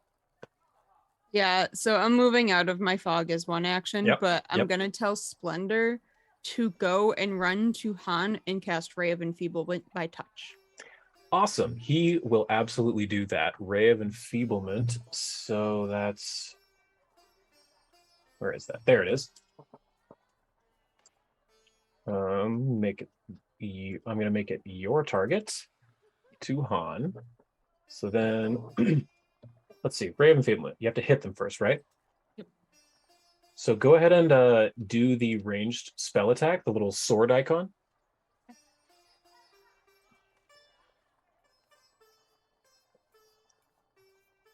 You hit. Okay, Splendor does hit with it. So go ahead and roll the little d20 next with the 4th DC one. So now this is Han making his... he succeeds, so he becomes enfeebled 1. I can go ahead and give him that. Boop. There you go. That's your turn. Splendor helped. Iroran, you are up. You're on the... Well, you're not up. You're down. But it is your turn. Like, I can still fire if I was on the ground, right? Absolutely. And then for ranged weapons, would I suffer a penalty with a melee combatant nearby? I'm not sure if that's... I actually don't know. Let me look real quick. I couldn't find anything for it if it's in Pathfinder. I know it's a D&D thing. Ranged weapons and melee, Pathfinder 2e Reddit. What do you have to say? There aren't any direct negatives. Ranged weapons and... okay, so this doesn't matter in this particular instance because they don't have it, but just so you are aware, firing a gun from prone does trigger attacks of opportunity. By this point, you've discovered that these people do not have it, so it won't trigger it here, but in the future, it might. Okay. So I'll look over at Mingyu, then back to Krankus and be like, sorry about your friend. And then fire at her. Oh, there's a good one. Fire. The shot goes out and hits its target. Dealing 8 damage to Mingyu. Let's see. Why? Oh, it's only on a crit. All right, never mind. Forgot about that. And then I'm gonna kip up, I suppose. Mm-hmm. And then, oops. What was I gonna do? Oh, I was gonna do my diversion ability to reload. I have to do a deception check against Krankus. So what did you say? You're doing a deception check against Krankus? All right. Okay. So your Raconteer's reload, I believe. Your DC you're looking for is 31 for your deception. All right. Skills. Deception. You want tower? No, not public. You'll know immediately for so no. 31 exactly. So you just beat it. All right. So then, I forgot. Man, oh man, there's so many rules here. It's a lot, yeah. Gunslinger is complicated. Yeah. Not for beginners, that's for sure. No. If anyone ever says they want to play a gunslinger as their first character, tell them that is a bad choice. Yeah. So I become hidden to that creature. Okay. Then so I can attempt to sneak away, and I can step or hide or sneak without them being aware. And then they remain flat-footed to me until I become observed, which is basically me attacking them or something like that. Awesome. Okay, I gave you the hidden condition, and I gave her the flat-footed condition. All right, cool. And I believe that's it. Okay. So, do you get to move with that? Like as part of it? Unfortunately, no. Like it. Okay. Like I would, if I had movement, I definitely would have. But gotcha. Yeah. So, that works. So, as you do all of this, you say sorry about your friend, and you take a shot, and you hit Mingyu right in the shoulder. And with that, she goes, I yield, and she takes a knee where she's at with her hands in the air. Fantastic. And let me change Mingyu from aggressive to, not friendly, but neutral. I'm changing Mingyu to neutral. She has taken a knee with her hands in the air, and she has said, I yield. So that is the end of your turn. Sir Hop is up. He is a very honorable person. She just yielded. He is not even going to consider attacking Ming Yu at this point. He is, however, going to target Panimo here and attempt a true. He's going to. No, I'm not going to waste one of his scrolls while he's not here. Going to use warding aggression, 2 actions to try to attack this guy. So let's see. He gets an attack against him. Dude's flat-footed. That's a hit. Great. So he deals damage. And then, since it's a regular hit, that means that Sir Hop's AC is now a +2 against this dude's hit as long as he has that spell up. That's the end of Sir Hop. End of the round. Merle, your turn. All right. Looks like 2 folks are hurt pretty bad. I'm just wondering who... Maybe a little. Yeah. just a bit. 54 for my HP. It says I see what you're saying. 52 on the combat Oh, tracker. 52. Sorry, I'm dyslexic. No worries. Combat tracker might be saying the wounded amount. Yeah, I was reading 76 for the wounded, and for some reason my brain read that as 54 for the hit points. But I guess who would prefer a little shock to the system? Because I think both of you are about to get jumped. Yeah, I wouldn't mind some help, especially since I got Han on me. Yeah. Then, yeah. Targeting you. No, you're targeting Han. Oh, I'm sorry. I was looking at the wrong thing. Sorry. I'm going to use my Last Divine Font for heal. 2 actions. So, right to your brain case. Feels real nice. Ooh, boy. That puts you back up almost to full. Almost You to have full, one yeah. little, you have a little scratch right here on your cheekbone. That's fine. So Scratch it's a is fine. little bruising right here from that initial kick. And you still have 1 action there, Merla. You put on her I'll own. use it to shield, and that'll be my Perfect. turn. Oh, that too. All right, great. This would be Ming Yu's turn. So she is backing away slowly, hands in the air, getting out of the fight, going over to here and over to this rock, and Ming Yu's done. She's out of it. No, so it's Krankus' turn. You said you are hidden from Krankus? Yeah. As a success, you become hidden to each creature whose perception DC is less than or equal to the result. This hidden condition allows you to sneak away, step, or hide. Yeah. So I guess essentially the diversion I created was like shooting her friend and then knocking her out of the competition. So maybe her attention is drawn Slightly towards that. distracted. Yeah. So I think I understand. I think I have to actively use a search check, like a perception check, to even target you. So I'm going to use a full action to search in a cone in front of me to see if I can even target you. And what is your stealth DC? Your stealth bonus +10? Like I would do like the initiative type thing for it. No, just tell me the number. Your stealth bonus. Oh, and then add 10 to it. Let's see, stealth +16, so 26. 26. Okay, so she just barely makes it, and is able to attack you, but you did burn one of her abilities. So she's gonna flurry of blows you.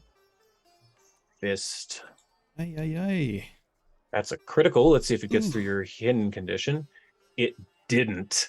So because you used that Raconteur's thing, you just avoided soaking a crit. That was going to hurt a lot. Yeah. Okay, so that was flurry of blows. So here's the second attack from that, but it's at the first penalty. That's a big old miss, a regular miss. She is frustrated. Are you prone? No, you kipped up, right? Yep, I'm standing up. Okay, you're standing up. She's pissed. Yeah, she's gonna just go for one more try with the old bow staff. Critical miss. End of her turn. That's it. Panimo is a little surrounded. I can get a shot against her. Oh, that's right. You did. You can, because she crit missed. Oh God, I got to be aware of that. That's a bad ability to forget about. Okay, that's a miss, but that's fine. Bubblegum, which square are you in? You're kind of in between two. Oh, let me see. Because you would have had the movement to get pretty much anywhere you want there. Yeah, I'll say probably about here. Okay. Just making sure. Yep. Let's see here. Okay, so Panimo is going to use 2 actions to use Palm Flurry. So both Sir Hop and Merlin need to make a reflex save again. But it's going to be less damage if you fail this time because he's using 2 actions instead of 3. That's why. Okay. Good thing. Ugh. So you fail and Sir Hop fails. So you both take 2d8 damage. So that's 13 damage to both of you. So Merla, can you give yourself that, please? Yes. D4 Sir Hop. And with his remaining action, Panimo is going to use knockdown on Sir Hop. So Sir Hop is just now automatically prone, kicked to the floor. Ha! End of his turn. Han is now getting to go.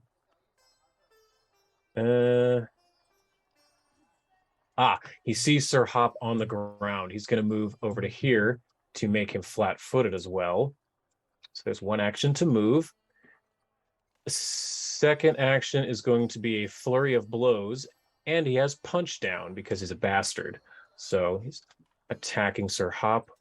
That's a miss. Damn. Second one. Oh, it was almost a nat 20, but it's a miss as well. And then his third action is just going to be a bow staff attack. He's a little enfeebled. He's fine. Critical miss. All right. Yeah, that enfeebled really, really helped Sir Hop just now. So Bubblegum, you're up. You're still targeting Han. Good, because I'm going to use Warding Aggression on him. That's a fun spell. Yeah. So, it's the same one I think Sir Hop used. So I already have him target. So do I just click the little guy?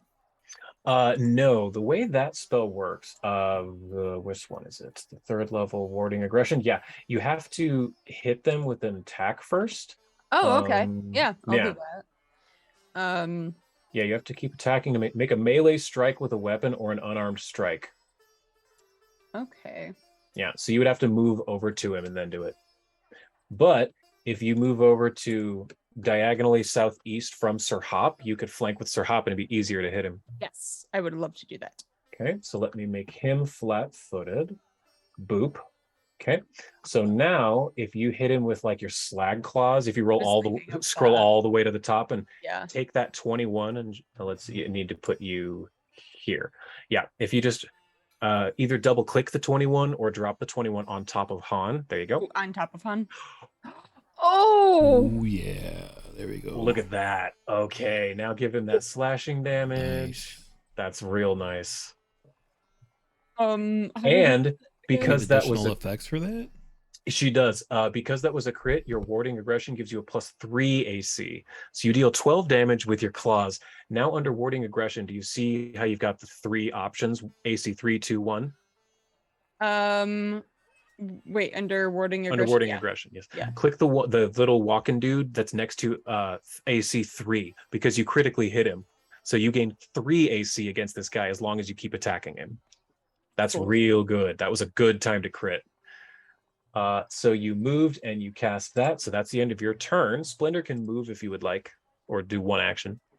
I'll have him just kind of like move off to the side, like off the rock. Great. Okay, he floats off the rock down and lands to the ground. Iran, it is your turn. All right. Let's see. I'm gonna run over yonder. And then I have running and reload abilities, so I can reload on the run. And then I'm going to attack Mr. Nemo here. Stop hitting Marla. All right. That's a hit. Right into his burly muscles. 10 damage. Then move, fire. Boom, boom. Let's do, now that I've drawn his attention with shooting, I'm going to use my pistol twirl to attempt to feint against him. So I can flat-foot him. That'll be my deception. You're looking for a 31, so go ahead and roll that publicly. Deception. 31. All right. Yeah, you make it. You are hidden from him, correct? He is just flat-footed to me. He's flat-footed to you. like Got basically like fire and then like twirl my weapon Mhm. to like distract him, like I'm gonna fire at him again or something like that. So Gotcha. Okay, so you fired, moved, and then distracted. yeah. Is that right? All Yeah. right, so that's the end of your turn. Oh no, you're hasted. Oh my god, I've forgotten this whole time. Oh. You can shoot again. Remember, Sir Hop cast haste on you. Oh. Well, I completely forgot. shit, I did You too. cast haste on round 1. Oh shit, I'm so sorry. No, that's okay. I fully forgot you're hasted. Yeah, then- you can attack again or move or whatever. Didn't somebody crit fail? Or is that only Uh, for people he's attacking? It's like a reaction. Oh, So, okay, never mind. Yeah. Oh yeah, and that was a while ago. Yeah, Okay. Krenkis did crit fail, but I think you did it and you missed. Yeah, I just Yeah. looked it up. Okay. You did it then. All right. Yep. Yep. All right. So that's it because I get the one additional action, right? Yeah. And you missed? Okay, Yeah. cool. Sir Hop, he's prone, so he's going to stand up from prone. Doot. He has warding aggression up on Panemo, so he's just going to go keep attacking Panemo. So, attack coming in here. Not great, but he's going to try again because he wants that spell up. Ooh, even worse. Does it go away if you... Do you have to just try? Let me see. In addition to the warding aggression ends if the foe you attacked dies or at the end of any turn in which you didn't hit that foe with a melee strike. So he missed. So his Sir Hop's warding aggression does go away, unfortunately. That sucks. All right, end of Sir Hop's turn, end of the round. Merla, it is your turn. All right. I'm going to use a 6th level slot to cast Heal on Arand. Awesome.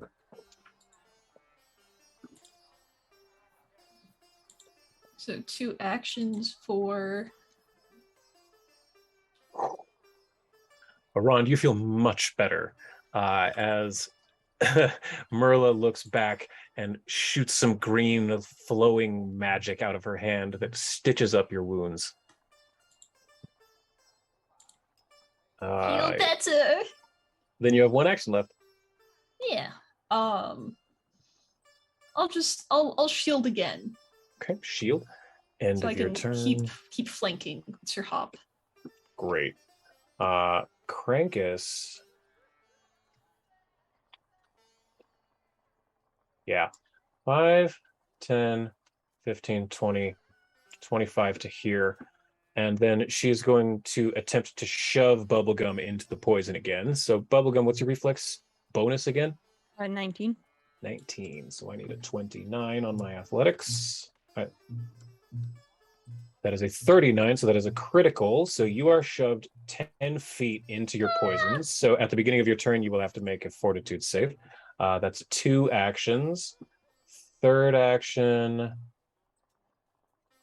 she's just going to leap off of this thing to here next to Sir Hop. End of her turn. Panemo.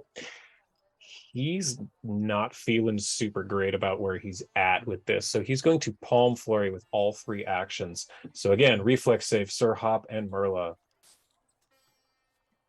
Looking for a 30.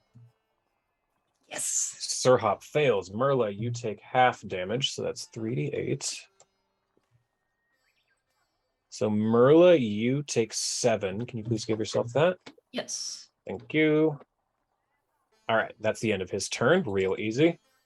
Han, let's see. So Sir Hop, he is not prone. Okay, so Han is going to attempt a flurry of blows against Sir Hop. So here's 1. That's a miss. Second one, also a miss. He's not very happy about that. Second action is going to be another bow staff attack against Sir Hop. Good Lord, he's rolling bad. Critical miss.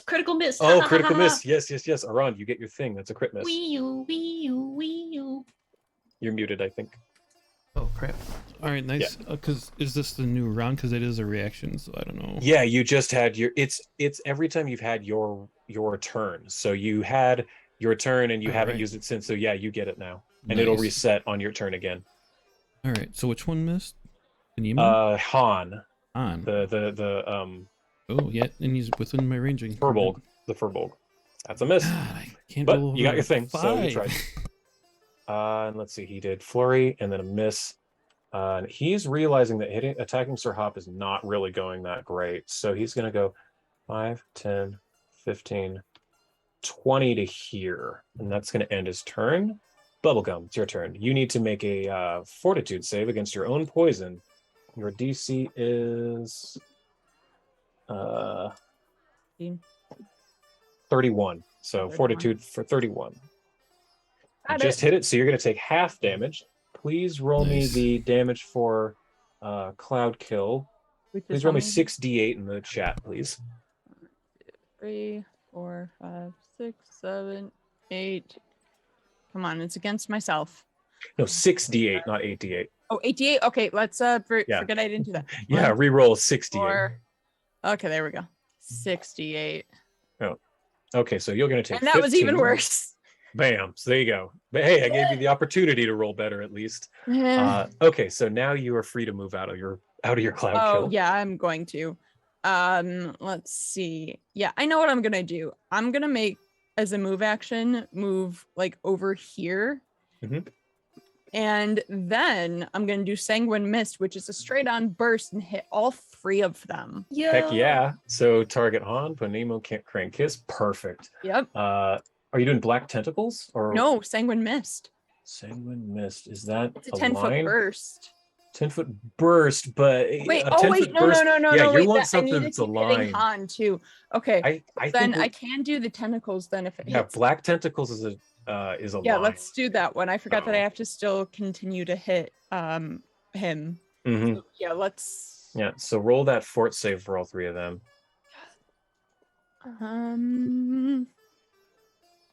There they are. Oh, I saw 2 in there. Panimo failed, Han succeeded, and Crankiss succeeded. So 2 of them will take half damage and 1 will take full. So go ahead and roll that 3d6 bludgeoning. Yeah. Excellent. Yeah. 3d6 bludgeoning, and that's on which one? All 3 of them. So yeah, it should automatically fix it. It didn't for some reason, so I'm going to heal up Crankus and Han by 6 points. So 1 second. 6 would be that much, and then 6 would be that much. Okay, cool. So you, I think that's a 3 action. Yeah. So that's the end of your turn. Okay. Yeah. Splendor can move if you would like him to. No, I'll have him there. He's cool. Iroran, your turn. You are not prone. Let me take that off of you. I don't think you're flat-footed either, and I don't think you're hidden anymore, right? Yeah, because you fired a shot. Yeah, so yeah, the there one you go. dude isn't flat-footed to me anymore. Han, okay, let me take that off of him. Flat-footed. He's not flat-footed, not stunned, not flat-footed. Okay, there's been a lot of effects this round. Yeah. Okay, should be good. All right, because I did fire the last thing, so I'm gonna back up, do my reload, and then a fire on Mr. Han here. Is he looking worse than Panimo, or? Panimo is looking pretty bad. He's looking pretty beat up. All right, then I'm gonna switch targets and go for him then. Okay. They're both looking pretty beat up, but Panimo's looking worse for wear. All right, that's a hit. Another bullet right to the meat. Ooh, that was a good one. 14 damage right over Panimo. All right, so move, fire.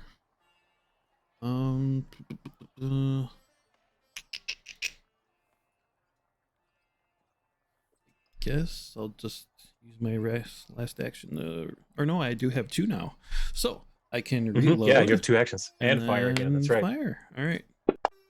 At Panimo again. Yeah. Rad. That's a hit. Great. Blam, blam. Yep, you do another 2 damage. He's looking pretty bloody. He's bleeding from a lot of holes. That's the end of your turn. All right. Sir Hop is up. He is no longer flat-footed or concealed. Get rid of that. Great. He's seeing that Panimo is really not looking fantastic. So he's going to God, I don't understand how Magus works. I really want to be doing this right. So he's going to attack with his sword, which misses. So then he's going to attempt Acid Splash. So untarget yourself, target him.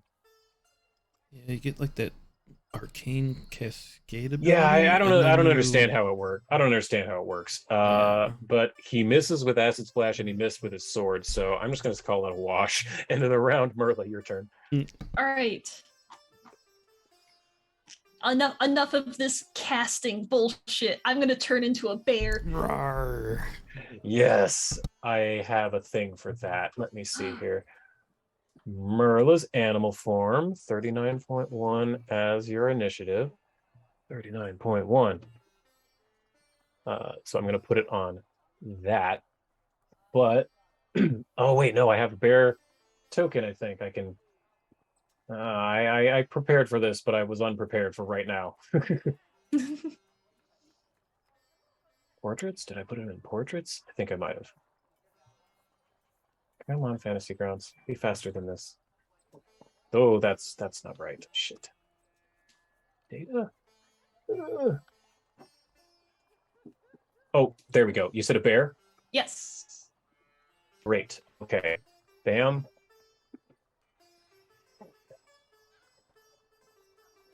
Okay, I have added. Why is it not a bear? Oh, I see. That's annoying, but I get it. Almost there, I swear. It's worth it. Almost there for the bear, you swear? Almost there for the bear, I swear. That is absolutely correct. Mon frere. There we go. I got it. 39.1 as your initiative. So that's here. Put you there. But the bear is huge, I do believe. Yes. So, big bear. There you are. So Merla, I'm going to move Merla off of the map.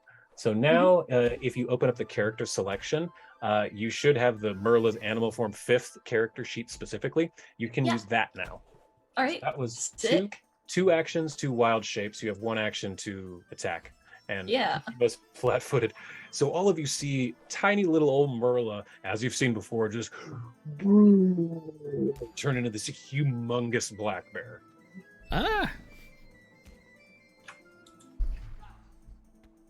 No. Merla can't. Merla's animal form. There we go. There we go. All right. I'm going to bite him. With bear jaws. All right, fantastic.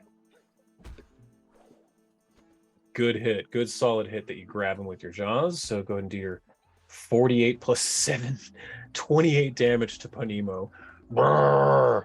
As you do that, he's shocked. His eyes are as big as dinner plates as he has these bare teeth in his flesh, and he goes, I yield. And he puts his arm and he starts waving his arms up in the air like this. I'll gently place him down.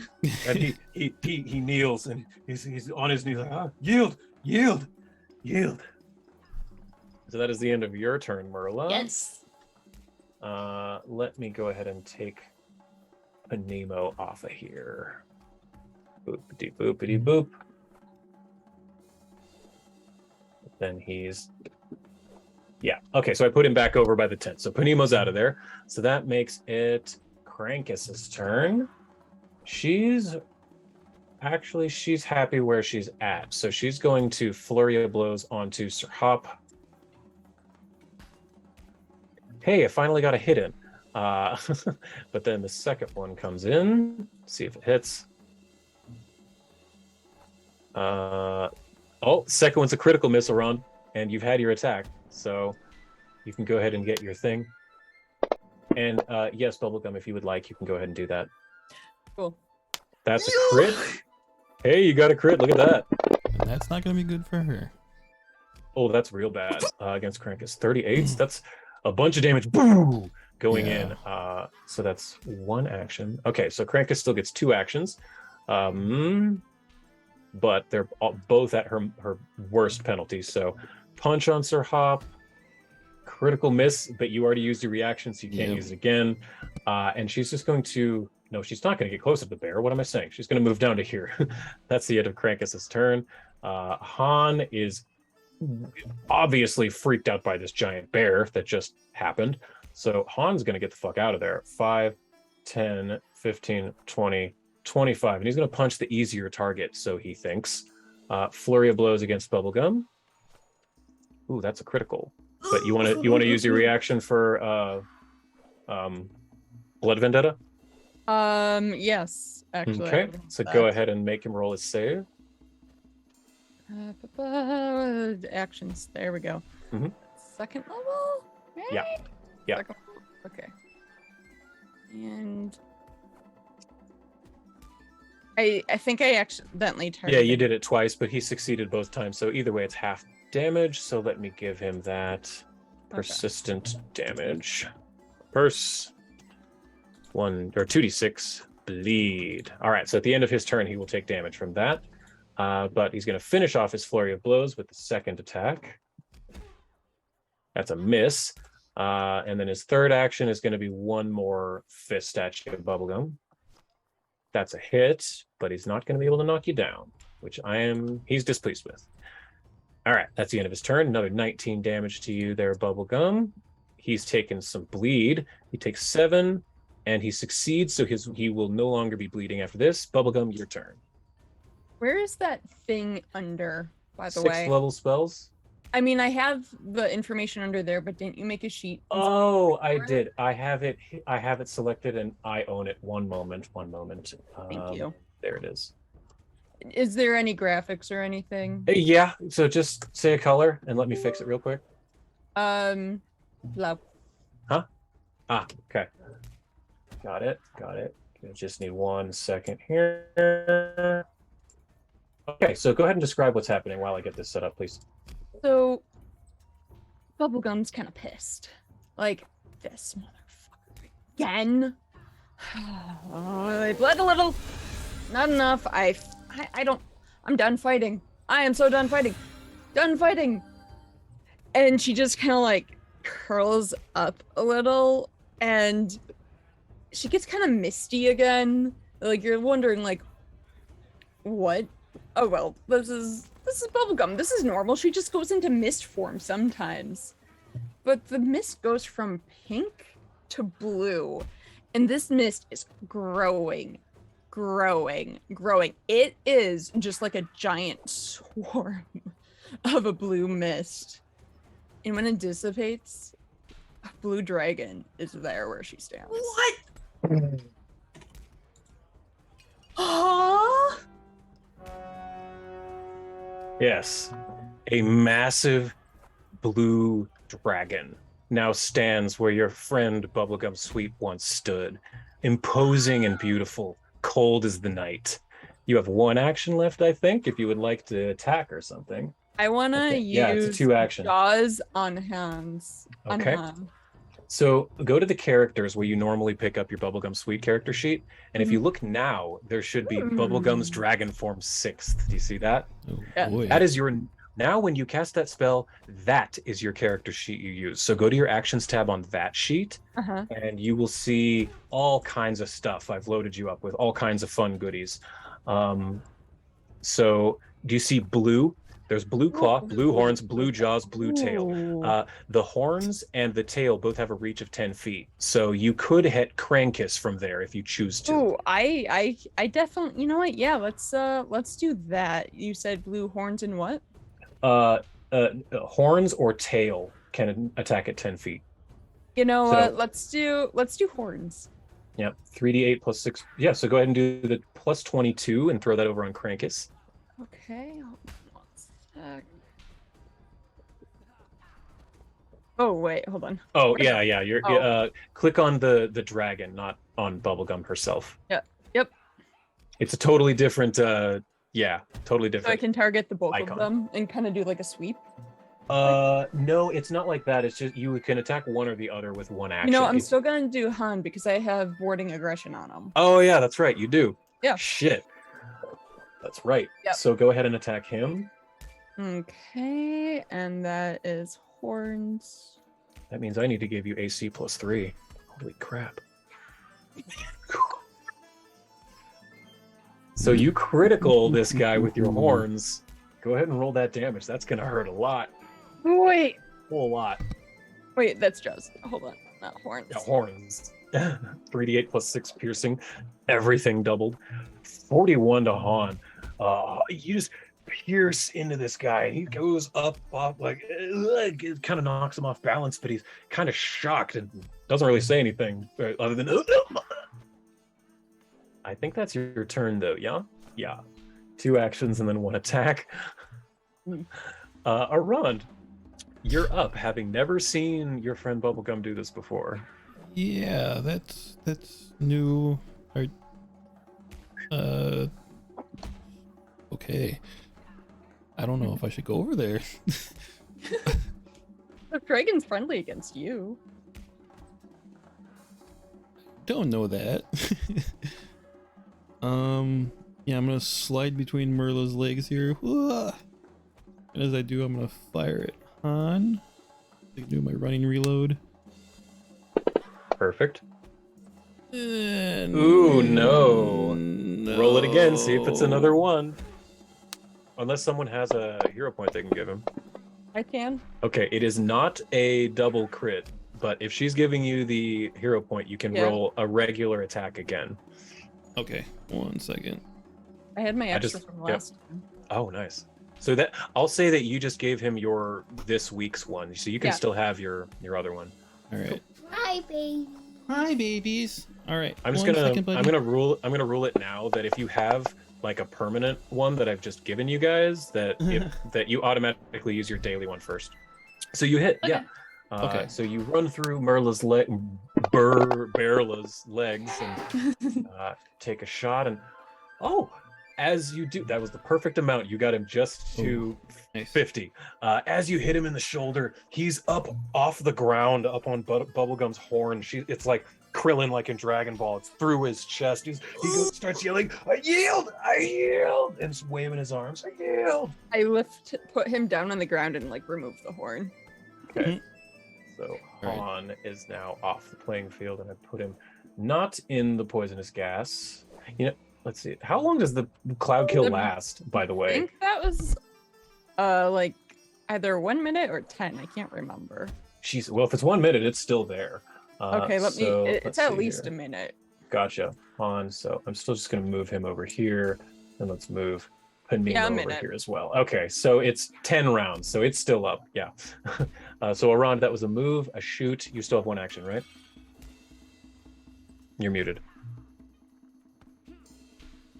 And possibly not Actually, there. 2. Oh, they. So 2? I'm still hasted, correct? Oh, you're hasted. That's right. Shit. So reload and then fire. Nice. That's a hit over at Krankus. There you go. All right. Awesome. 13 damage. End of your turn. Sir Hop. He is, let's see, is he flat-footed or anything? No. So he's just going to go for broke with his sword. He's just toe-to-toe dueling with Krankus at this point. That's 1 hit.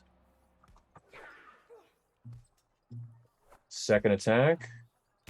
Ooh, that would have been a crit if he had hit that first. And then third, going for broke, just, ooh, critical miss. Okay, end of the round. Merla. Oh, well, Bear Merla. There you go.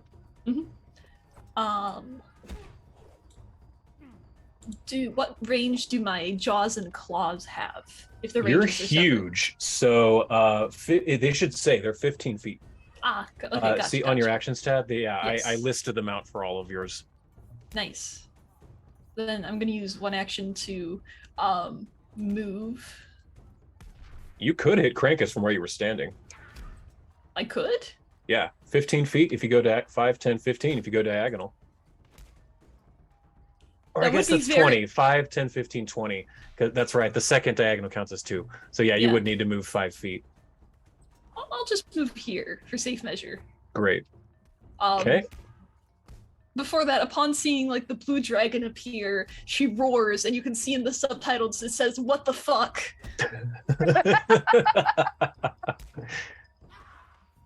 And then I'm gonna make 2 jaws attacks against her. Sweet.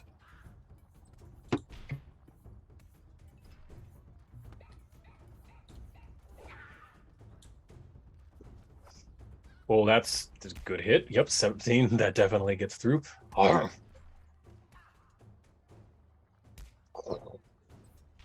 A fine hit. And that one's a critical miss. All right, end of your turn. Krankus is up. Krankus is not really knowing what to do at this point. She's kind of getting a little desperate. She's realizing that yield. There are specific things in the rules that say when these guys yield, and it has not happened for her yet. She is seeing this through until it happens.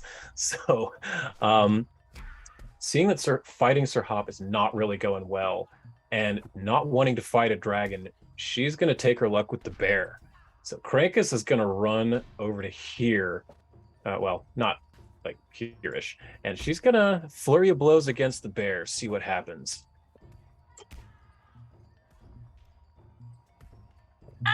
Yeah, landed a critical. Okay, Krankus.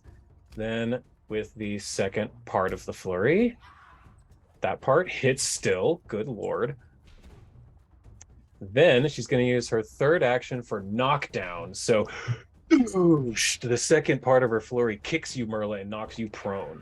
So you are prone. That's the end of Krankus's turn. Bubblegum Dragon. Oh, seeing that upsets Bubblegum. You don't touch Bubblegum's friends. You know that you have a special thing, right? Scroll all the way down to the bottom, like all the way down. On which one? Like the breath? On the dragon, yeah. I put all the colors down for you. So if you want to use it, I mean, I'll tell you right now, breath? She's not gonna last more than one more hit. So if you want to be cool and use it, do it. Oh, right absolutely! I want to use it. That's what I was thinking of doing. It if it was special. You have it, and if you don't use it right now, she's gonna get knocked out. Oh yeah, I want to. So which one do we click? Okay, so you are a blue dragon currently. So let's see what this one is. Your breath weapons. Okay, I need to look up the actual rules from the spell here. 1 second, because this is fun. I want to get this right. So you have a breath weapon. The shape damage is decided by so it is a line. So when you're a blue dragon, it's an 80-foot line. So you can hit her from there also, since it's a line. That's what I was thinking. So yeah, without even needing to move, go ahead and make her well, let's see. Your DC it's your DC. So let's see, that's 27. Okay, so she needs to make a reflex save, so I can make her do that.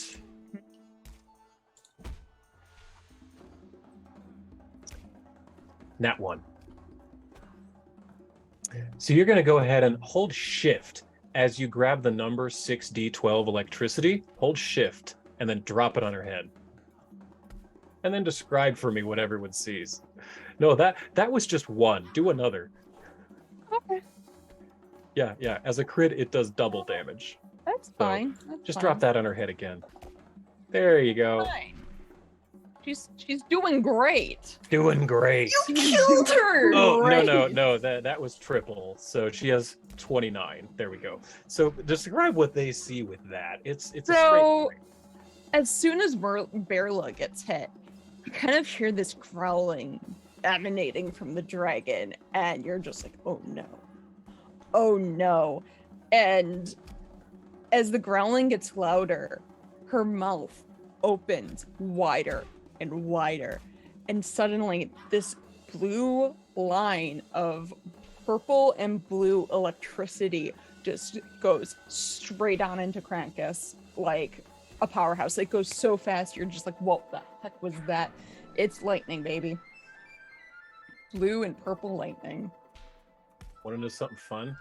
The only reason you didn't kill Krankus just now, the only reason is because she's a sylph and she has 2 electricity resistance. So she has 2 hit points. The only reason you didn't fry her is because she is a sylph, an air elemental specifically. There's the only reason you didn't just completely obliterate her. Best person Atom to for hit atom. that. Yep. Best person to hit with that. Best timing I didn't to want to crit. kill. I just wanted to crit. She's crispy fried and immediately yield and falls over, can barely even keep herself standing. Krankis is out. You are out of initiative now. Congratulations, you have officially defeated Galarian's finest. Oh no! Can I like go run over and like Yeah, pick up absolutely. Krankus and like bring her back? Haha, to her don't die, friends? you're so sexy. It's rare when you run into people like this. I mean, come on. You know. I'll anamorph back into Merla. Yeah, same. I'll go back into bubblegum. All right, boop, and then boop, boop, be doop. There you go. I will take Berla and Dragon Gum off of there, so that makes it easy. Dragon Gum. Dragon Gum. There we go. Okay, so Brartork gets up, the big man, the boulder. He says, "Well done to Hops Heroic. That was some of the finest show of valor and fighting I've ever seen in my life." I want to remove the poison. Yeah, I was just doing that. There we go. It has by now subsided. It's gone away, and he's just clapping. That was some of the finest battling I have seen in all of my travels and days. Yeah. One second, dearie. I'm gonna use my gloves of healing on her. Yeah, because he can't see her from where he's at. So Yeah. Gloves of Healing. Go ahead and roll whatever that is. I don't remember how much it is. It is 2d6 plus 7. So Okay, just roll I that can, in the chat or however you want to do it. However's easiest. Yeah, I'll put the. Wait, what? Oh, is it because they're greater? They're greater, yes. So it's So whatever the better they is. do 4d6 plus 15. Ah, okay. 46 plus 15. So just put a 15 in the modifier and then roll and then grab 46, chuck it in the chat. I've already removed all the tokens and everything. Gotcha. So this is mostly for flavor at this point. And knowing what the number is because, number go up, number go burr. Like the cat startup noise. Mm-hmm. There you go. So yeah, you're able to, with just your gloves, not even a spell slot. Yeah, They just glow. like They glow. there. And give some life back into Krankus and. You okay? All right. Did we win? And she's No. looking up and she sees all of you. She says, I suppose not. I've never seen such power. What? and she's Yeah, looking around at bubblegum. all What of the you. fuck was that? She looks at you and says, Yeah. "What are you?" Something special. This is very clear. Hops Heroic, you are contestants to watch. I am just glad that you are more willing to show sportsmanship than the Lightbringers. Those Lightbringers? Yeah, Yes. the Also, ones That's that were their looking name. for- Yeah. We only knew there was something about light. Yeah, they said their name earlier. You were a little zoned out. It's fine. Okay.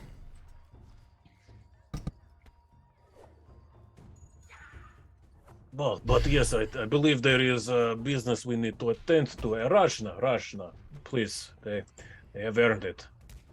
And Rajna, the gnome, comes up to you, and she says, Well, yes, it is true that you've earned this from us.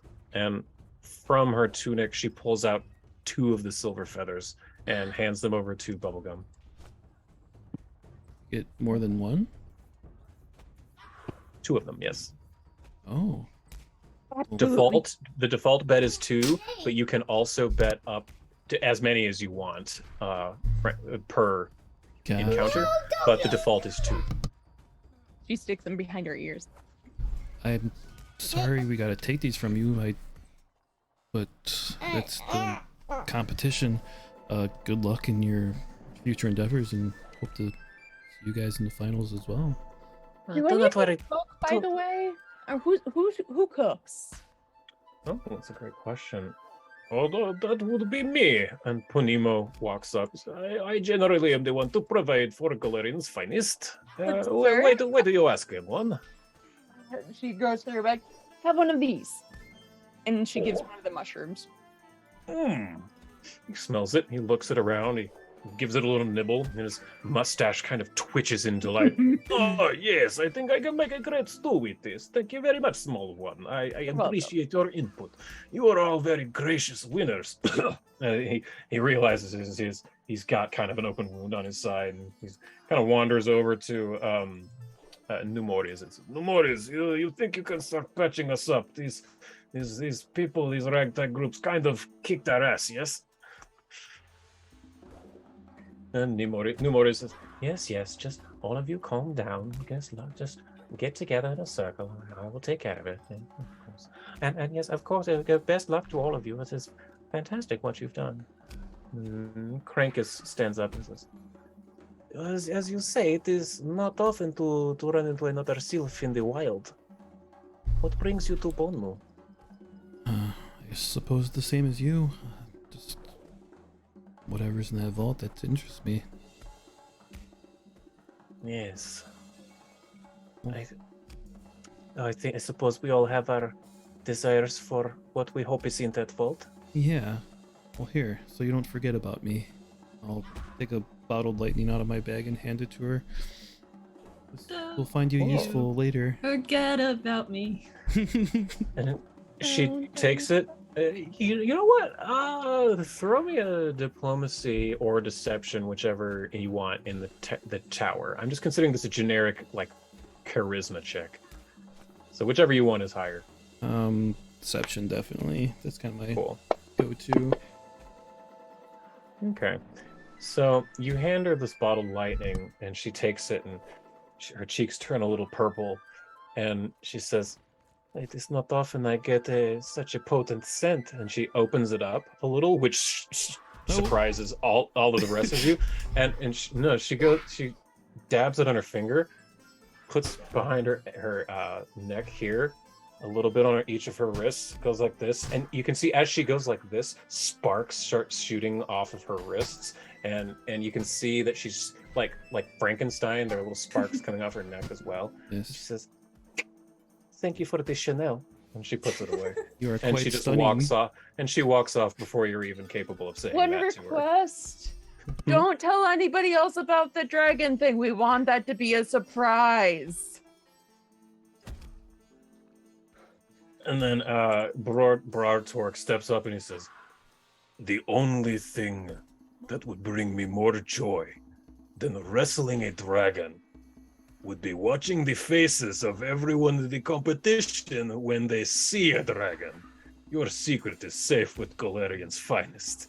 Their faces will be worth it, my friends, yes. Oh, yes. And after the competition, we can wrestle. And she does little wink.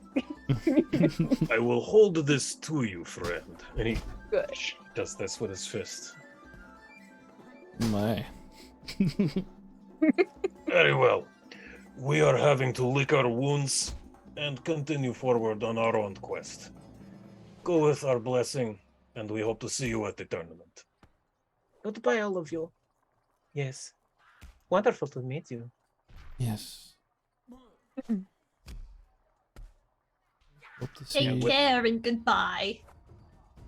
Wonderful. And with that, I'm going to go back to just the Bonmu map, just to decide what our next move, and then I think we're about done. Yeah. Yeah, I think So- at this point, would we want to like head back to base for the day? Yeah, absolutely. If you would like to do that, it's about an hour walk from where you're at right now. It's not very far. It's just kind of cut through the forest southwest back to essentially, the Temple of Irori. Mhm. And I mean, that's if everyone else wanted to do that or explore Yeah, some more. I'm good with that. No, we're good. okay, there is one last thing to take care of since it's on the way. So you're walking through this forest, and you see there's the mountain there to the west with the river going to the northeast. As you're walking through the forest, you notice that up on like kind of a hill at the foot of that mountain, you see a black stone tower, about 100 feet high. Looks like that, and it has a red glowing, like a glow coming from the base of the tower.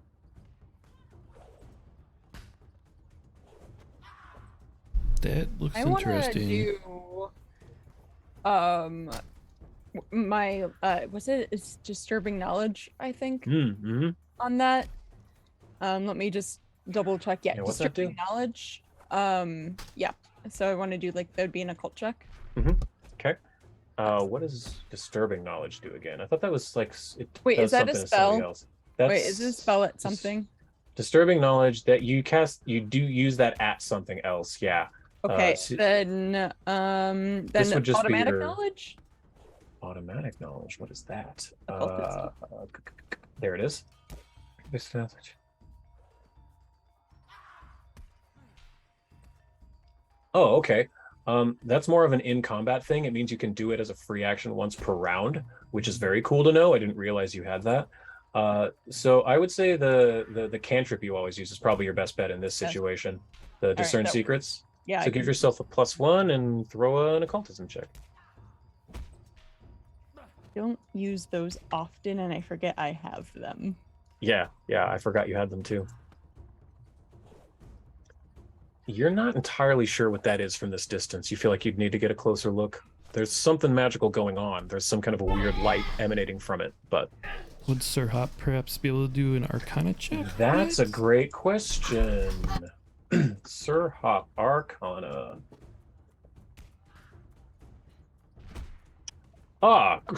Clearly you don't know much about wayline travel, Bubblegum. That is obviously a transport tower. If we go there, we should be able to potentially attune ourselves to it and perhaps travel from place to place around the island.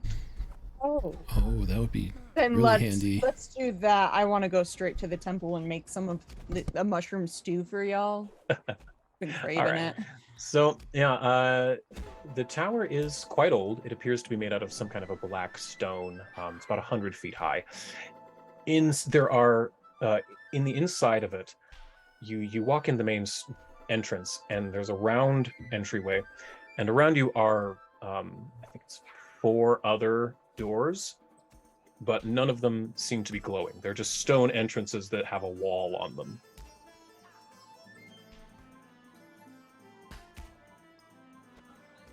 I follow Sir Hop's lead because he knows how to do Oh, this. yeah, sure. That's right. I forgot he was the one doing this. Yeah, Sir Hop walks in and he says, see, what you do is you step on the sigil here in the center of the room, and you just concentrate for a moment, and you see some water magic start swirling around his fist. And it slowly starts to swirl around him, and much like with Splendor, some runes begin to appear in a circle around all of you on the floor, and in a flash, the floor just begins to glow on its own. So you get the sense, he looks up and he says, we've now activated this transport tower. If we find the others, we should be able to teleport back here with ease. But it appears that Keep we an need eye to out for them. unlock the doors first, as he points to the other 4 alcoves that are not lit. Wait, good. All right, so we'll have to keep an eye out for these things then. Yes, there should be, it appears there are at least 4 more around the island. All right. But let us make haste back to the temple. Yeah, that would be a good idea. I could use some food and sleep.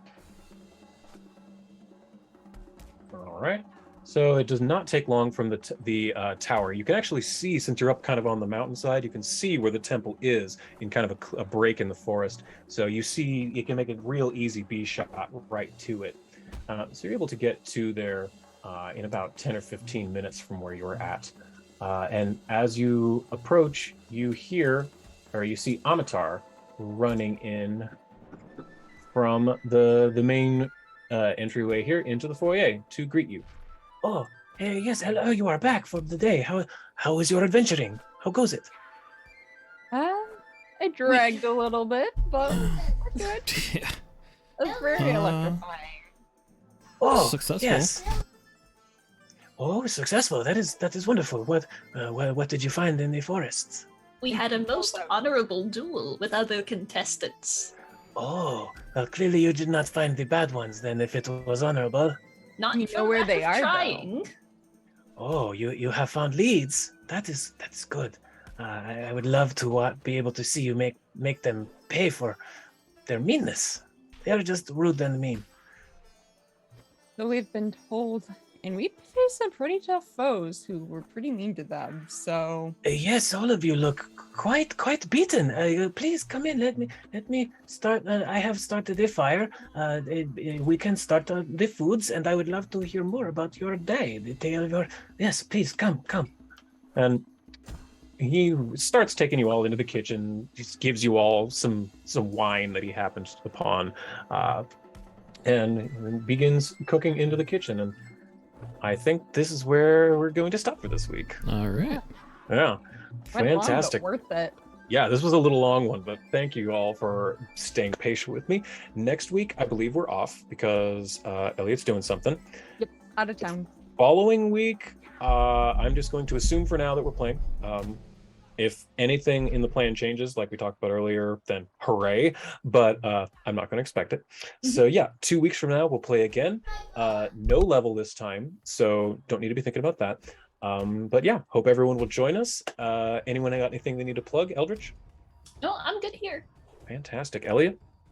You can find me on socials at Chaos Them, and I have commissions open, guys. So if you need some photos touched up, if you need any promos for your shows, if you literally just like are from the Buffalo, New York area and you need some photo shoots, I got you. So if you go to my profile on Twitter, I have my Ko-fi link pinned and I have commissions set up there. I also have my link tree to find where some of my other work is and everything else. So if you're interested, go check it out because money is tight. Awesome. Thank you. Abe, got anything?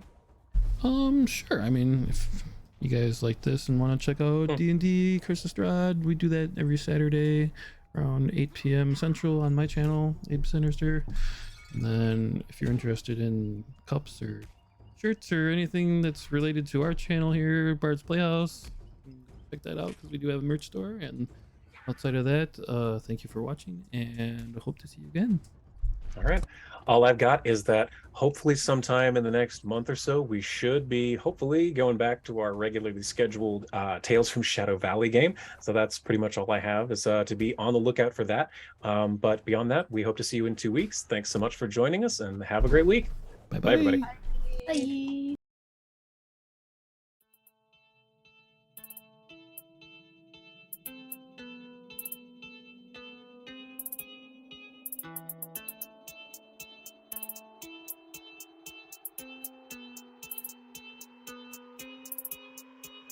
Who goes there? Why you dummies always coming in my lair like you want the smoke? All these wannabe heroes underprepared for the nightmare and despair that they dare to provoke. Most folk are doing their best to avoid me. Floor full of bones of the people that annoy me. Every now and then I get a couple of daredevils with the audacity to think that they can destroy me. Good luck with that, man. I got panoramic vision, meaning that I can see in any direction with precision. If it's your decision to attack, I suggest that you come back when your plans had a bit of revision to it. Notably, you should accept defeat. Consider this your last opportunity to retreat. Repeat, that was your last chance to survive. I hope that you enjoyed your time being alive. You foolish for ignore the warning. Now you'll be dead before the morning. You should've looked over your shoulder.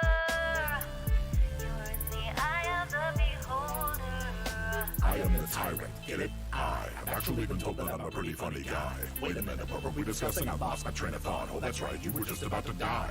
How could I forget that? It's my favorite part. The only thing left to consider is where to start. In addition to magical abilities, I'm smart. I can make your demise art. Anyway, it appears that the wizard in your party is a gnome who was worth about the same as if he would have stayed at home. I'll activate my anti-magic cone, and in a moment I'll turn him into stone. When the barbarian inevitably flies into rage, I'll disintegrate her with one of my eye rays. By the way, I haven't even begun to try. Fly by and take a bite of the fighter's thigh. You foolish for ignore the warning. Now you'll be dead before the morning. You should've looked over your shoulder. fighter attempts to collect himself, he bleeds out on the space I dismembered him in. I wouldn't waste time telling me your names, I can guarantee that nobody's ever gonna remember them. Then again, you'll be on the list of my victims, at the bottom of a column of other anonymous prey. You should take a minute to reflect on the day and the last words you'll never say. Time's up, you're the lone survivor, the last one left. And halfling rogues are admittedly deft, but you broke into my home and you've stolen my time. I'm afraid I cannot allow theft. Throw you up into the air with my telekinesis. Finger adept to obliterate you into pieces, and that's that. Wink and a tip of the hat. That was good for my practice. Thanks for the chat. You foolish boy.